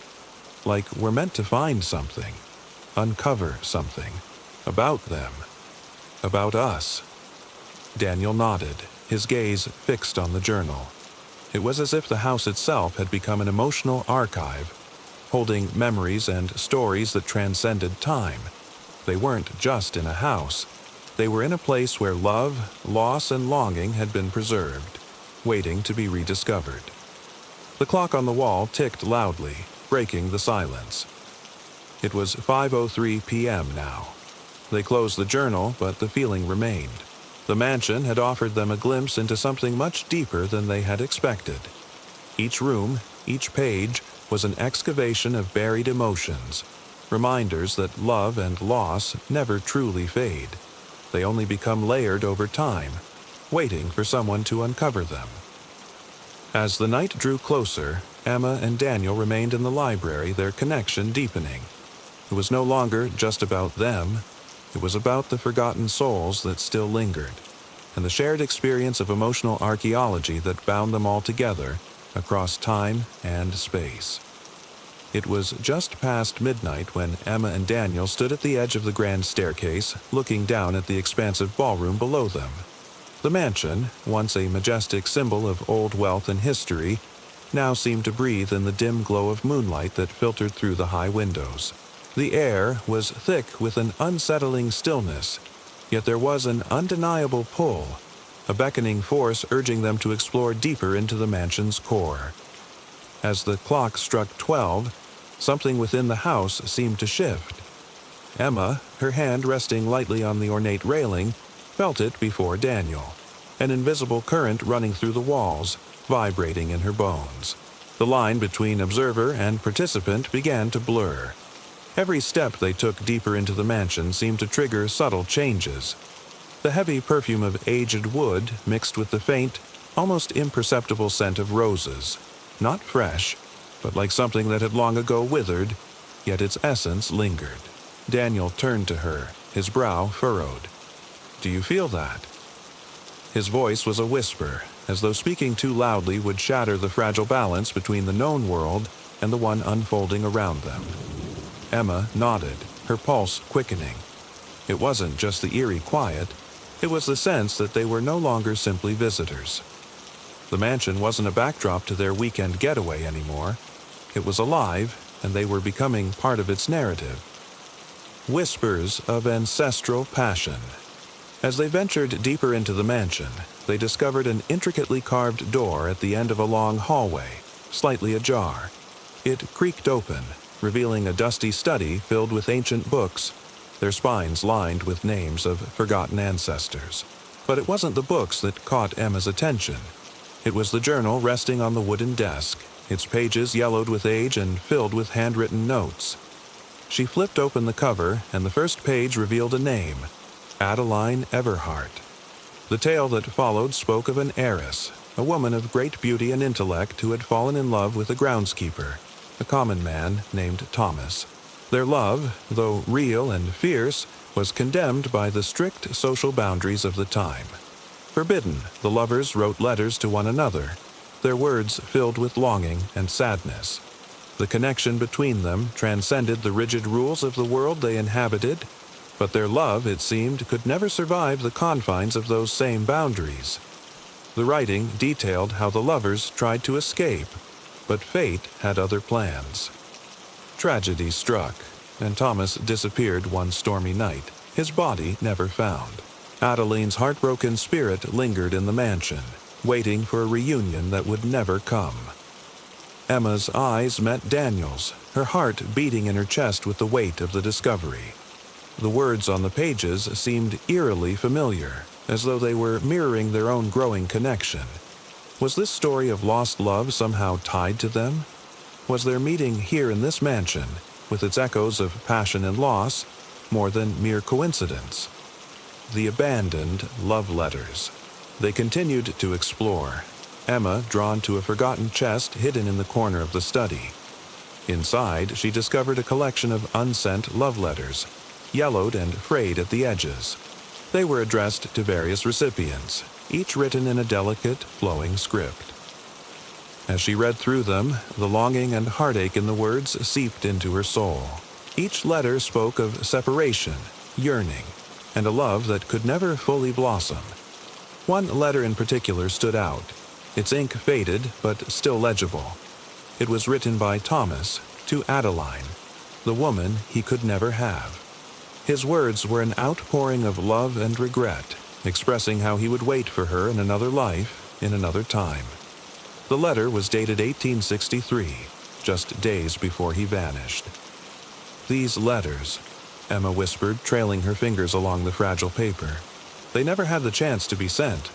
They're like pieces of a broken heart." Daniel, standing beside her, was silent for a moment.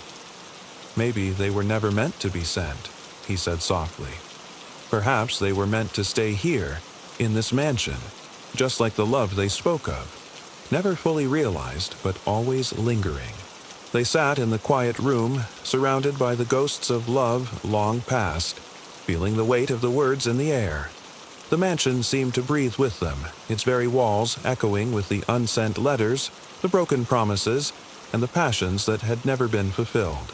Emma shivered, but it wasn't from the cold.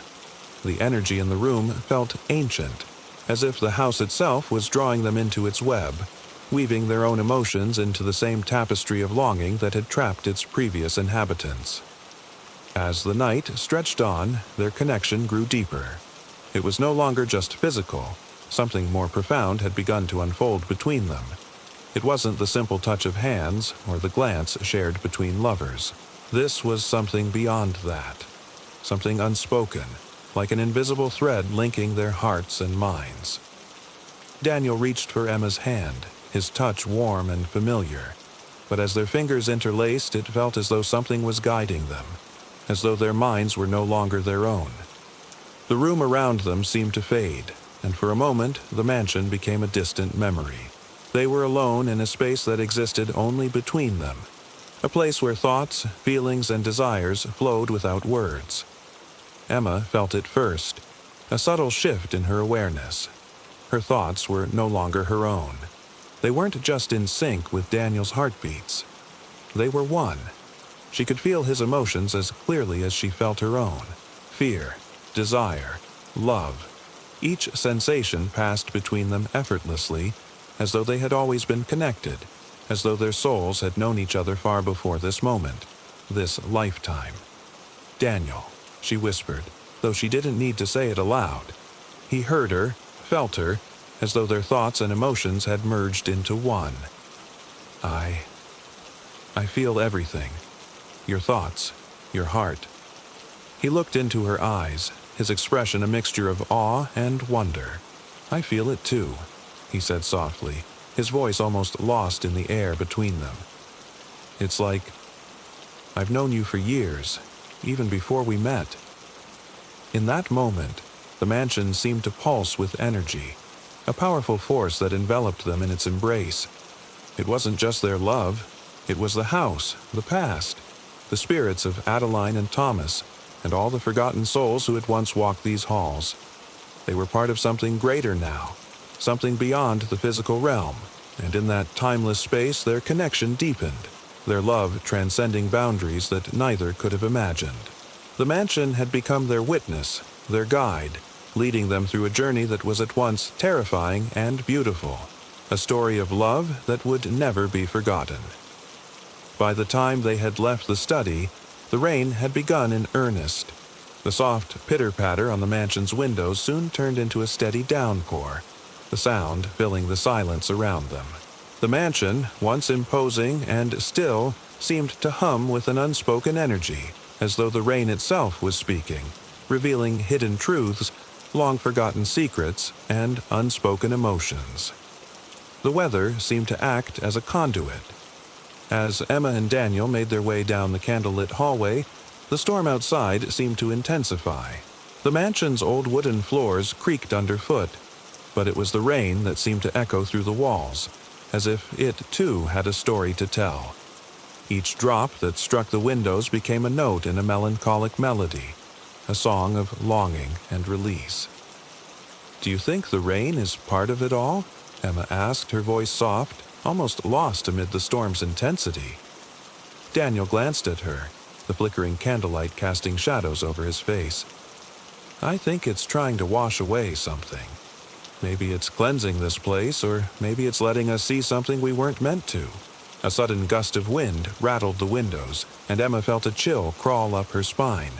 But it wasn't just the cold. There was a presence in the air, something old, something that had been waiting for them. The rain, the wind. It all felt too purposeful. The house itself was alive, pushing them toward a discovery, urging them to look deeper. As the hours passed, the line between their present reality and the mansion's storied past grew ever thinner. What was once a romantic getaway had transformed into something far more complex.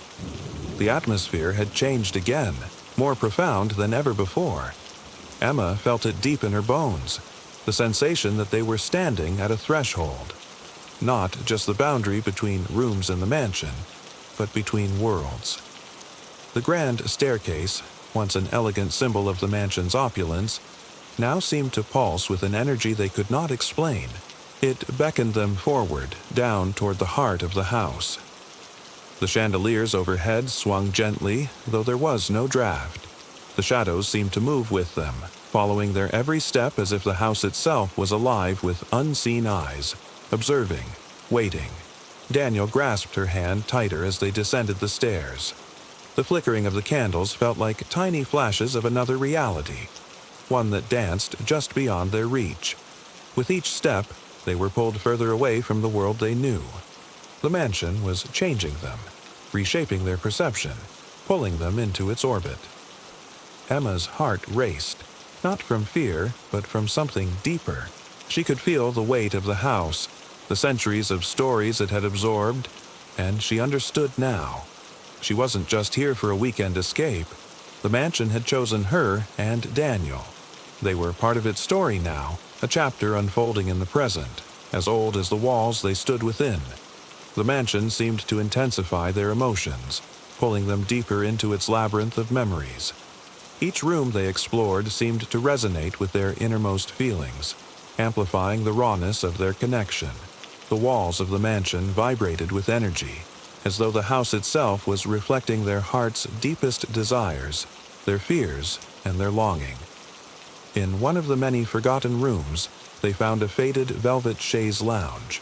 It had clearly not been touched in years, the fabric worn with age, yet it felt strangely inviting. Emma sat down, her eyes closing for just a moment, as the overwhelming emotions of the day began to settle in.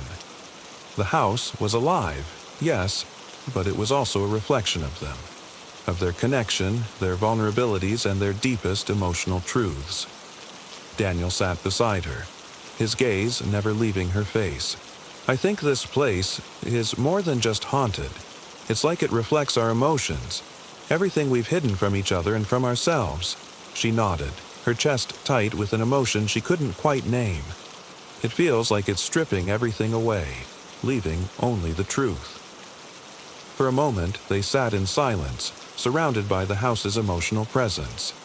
The mansion was not merely a vessel of history. It was a mirror, showing them who they were, who they could be together. And as they sat there, both vulnerable and exposed, the weight of that truth hung in the air. As the clock ticked past the witching hour, the air in the mansion grew thick, like the very fabric of reality was stretching, pulling them into a different time. They had reached the ballroom, its grand chandelier sparkling faintly in the dim light, casting long shadows that danced across the floor. The room seemed to beckon them, its emptiness a perfect stage for something that had been waiting for centuries. Suddenly, the silence was broken, not by a sound, but by a presence. A soft melody, a waltz, began to fill the space, the notes drifting through the air like an invitation. It was as if the mansion itself was playing the music, guiding them toward the center of the room. Emma and Daniel moved instinctively, as though their bodies knew the dance steps before their minds did. They were no longer just two people in a room. They were part of the dance, part of a centuries-old story being told once again. Their movements were synchronized, as though an unseen hand guided them, and they swirled across the floor, their bodies moving in harmony with the ghostly waltz. It was an eerie, ethereal experience, neither fully real nor fully imagined. The ballroom shimmered with a light that was not of this world, and the walls seemed to echo with the laughter of long-dead dancers. The feeling was intoxicating, drawing them deeper into the mansion's timeless embrace. Emma closed her eyes as they danced, allowing herself to feel the presence of those who had come before, those who had once moved through this room with love and loss in their hearts. The spectral dancers guided them, their hands gently pressing against Emma's back, their bodies fluid in the dance. It was as though the mansion's ghosts were sharing their passion, their sorrow, and their love with Emma and Daniel, intertwining their own story with the mansion's eternal narrative. As the waltz slowed, the music fading into silence, Emma and Daniel stood still in the center of the ballroom, their breaths heavy and hearts racing. The mansion had shown them something more than just the past. It had exposed the layers of vulnerability they had kept hidden from one another. The walls of the mansion, with their ancient portraits and peeling wallpaper, seemed to reflect their own emotional layers, each room peeling back another layer of themselves. The deeper they went into the mansion, the more they uncovered, not just of its history, but of their own hearts. Their fears, desires, and dreams became intertwined, each room becoming a reflection of their shared experience, their love. Emma looked at Daniel, her eyes wide with the realization of what had just transpired. I feel like we've uncovered parts of each other we didn't even know were there. Daniel nodded, his hand brushing gently against hers. It's like the house knows us better than we know ourselves, like it's guiding us, showing us who we are together. They stood in the middle of the room, their emotions laid bare, knowing that they were no longer simply visitors to the mansion. They had become part of its story, part of the love that had endured across time. Certainly, let's continue the journey of Emma and Daniel as they explore the haunted mansion and its intertwining with their emotions. By now, time itself seemed to lose all meaning. The mansion's corridors seemed endless, its rooms timeless. Emma and Daniel walked through its labyrinthine halls, each step pulling them deeper into the mansion's gravitational pull. It was no longer just a place. They were becoming part of it, their emotions aligning with the very heartbeat of the mansion itself. The storm had eased, leaving behind a stillness that seemed too perfect. And in that stillness, their own heartbeats began to synchronize. At first, it was subtle, just a fleeting sensation in the air, like a soft echo between them. But soon, Emma could feel it, her heartbeat mirroring Daniel's in perfect time. She stopped in her tracks, her breath catching in her throat. "Daniel, do you feel that?" she whispered, her voice barely audible in the quiet. He turned to her, his eyes wide with the same recognition. "It's like the house is syncing with us," he said, his voice filled with awe and disbelief. The air around them seemed to hum, a low vibration that pulsed with their shared rhythm. They moved toward one another, instinctively drawn together. Each step they took was in perfect harmony, the mansion's walls seemingly breathing in tandem with them. It wasn't just their physical movements that were aligned, their thoughts, their emotions were syncing too. Every glance, every word between them felt amplified, charged with the same energy that thrummed through the very bones of the mansion. They were no longer just Emma and Daniel.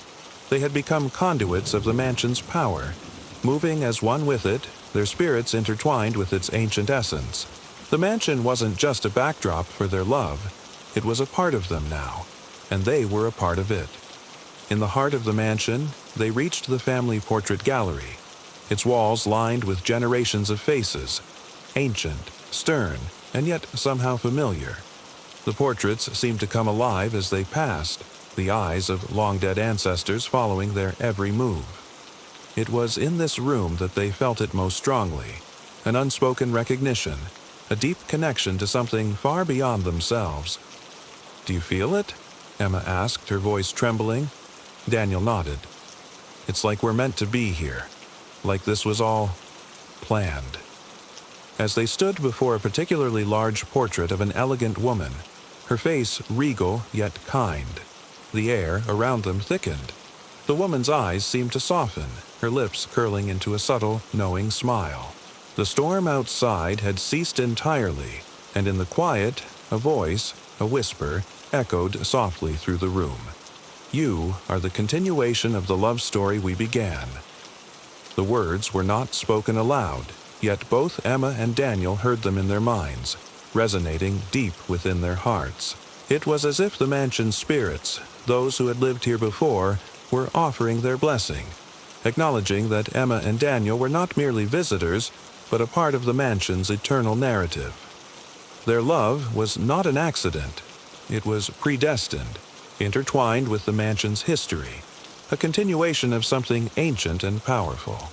They stood frozen in place, holding each other as the weight of the ancestral blessing washed over them. The air crackled with emotion, and it was as if the mansion itself approved of their connection. Their hearts, now beating in perfect synchrony, felt more alive than ever, wrapped in the warmth of this ethereal approval. The mansion, with all its haunting beauty, had become more than just a place. They were uncovering the depths of their relationship, layer by layer. With each room they entered, each discovery they made, they were not simply exploring the physical space around them. They were excavating their emotions, digging into the very core of what bound them together. They had found old letters, unsent love letters, and family journals. Each artifact they uncovered felt like a clue, a piece of a puzzle that revealed not only the mansion's past, but also the hidden recesses of their own hearts. As they wandered deeper into the mansion, their conversations grew more personal, more revealing.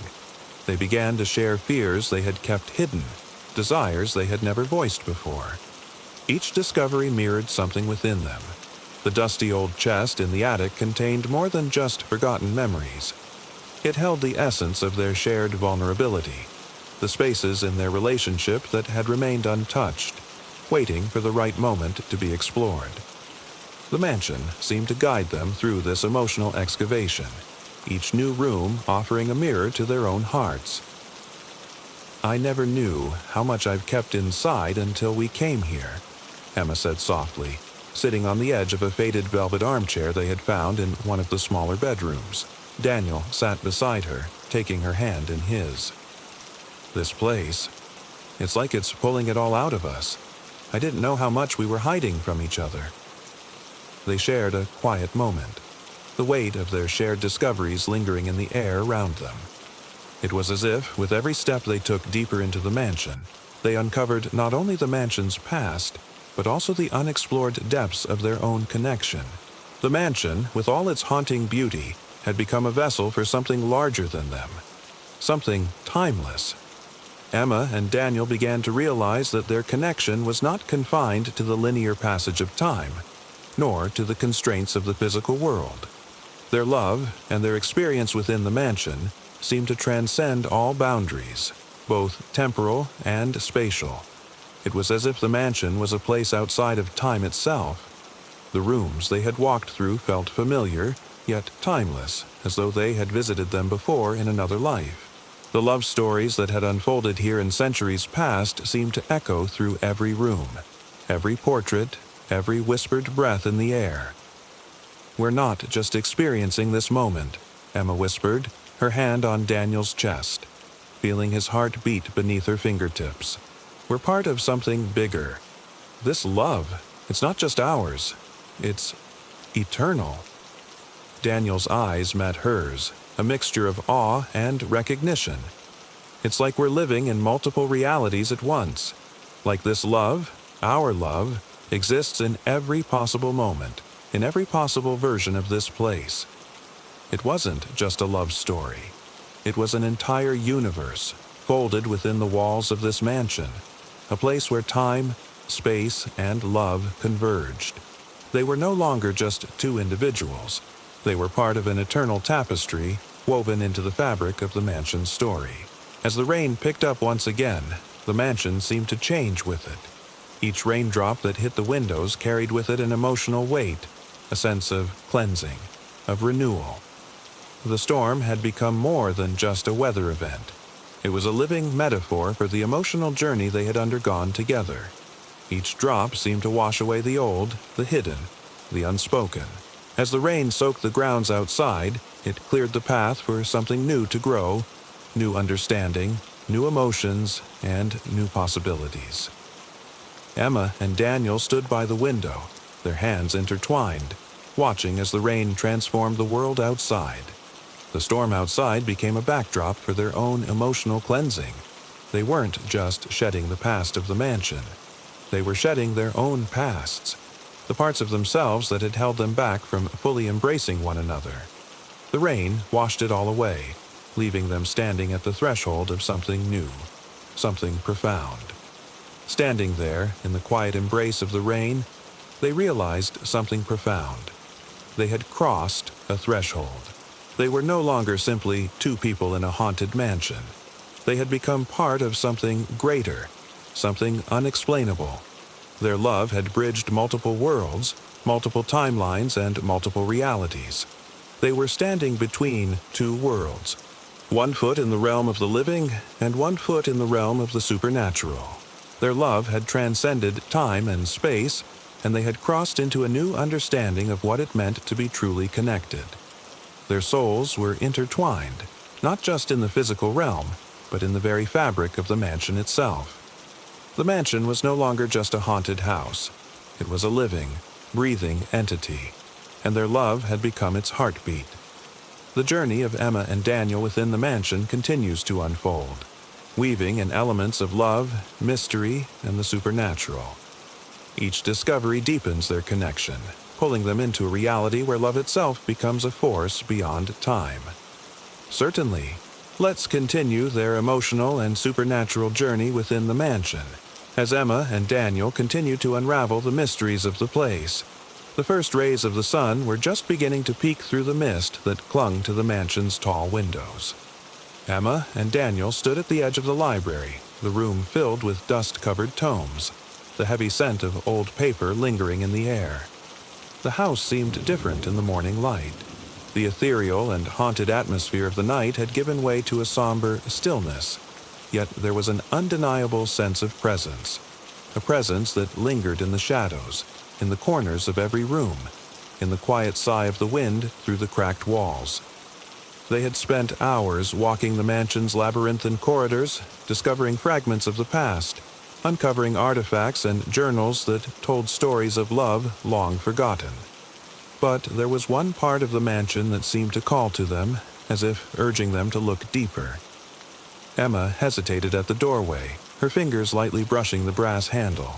The walls of the library were lined with portraits, their eyes following her with an intensity that was almost unsettling. The presence in the room was stronger here, closer. It was as if the walls themselves were holding secrets, fragments of love and longing that had been silenced by time. "I feel like we're being watched," Emma whispered, though it wasn't fear that gripped her, but something deeper, a sense of longing, of recognition. Daniel stepped up beside her, his hand resting gently on her shoulder. "I think it's the house. It knows we've been uncovering its memories.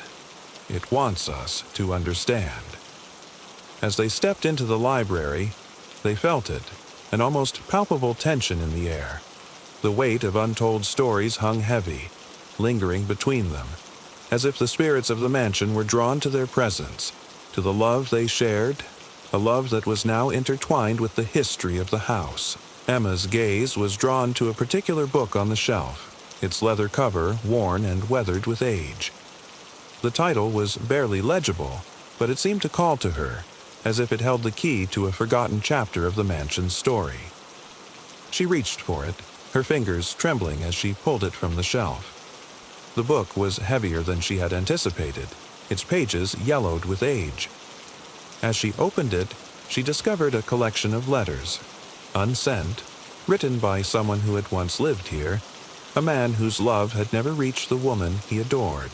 The letters were filled with passion, heartbreak, and yearning. A forbidden love, kept hidden behind walls and secrets, longing to break free but forever stifled by the constraints of time and social expectation. Emma could feel the raw emotion in every word, as if the writer's very soul had poured into these pages. His love, so deep and yet so tragic, had never found its resolution, its final release. Daniel leaned in to read over her shoulder, his voice soft. "This is what the house holds." Echoes of love that never had the chance to complete their story. Emma turned the pages slowly, each one revealing more of the narrative. The man and the woman had once stood in these very rooms, separated by invisible walls of class and tradition, their love, a fleeting, ephemeral moment that had never been able to blossom fully. Their passion had burned brightly, but like a flame that has no fuel to sustain it, it had slowly died out, leaving only ashes in its wake. The man's letters were filled with apologies, regrets, and the unspoken promise of what could have been. His words were heartfelt, but they carried the weight of a love that had been buried by time, by duty, and by circumstance.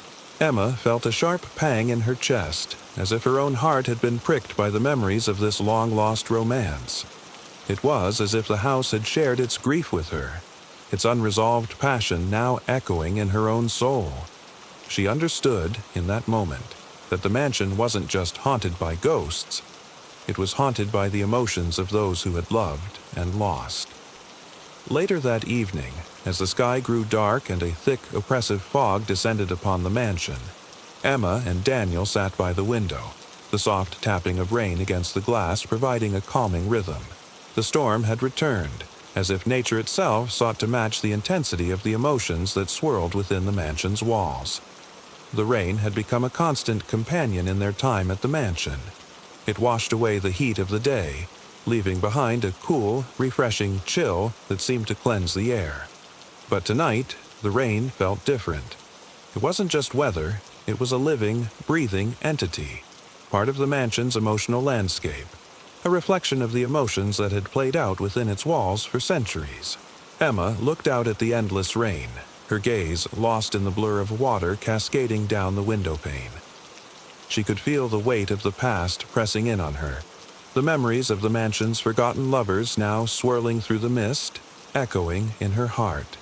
"I've been thinking," Emma said, her voice barely a whisper.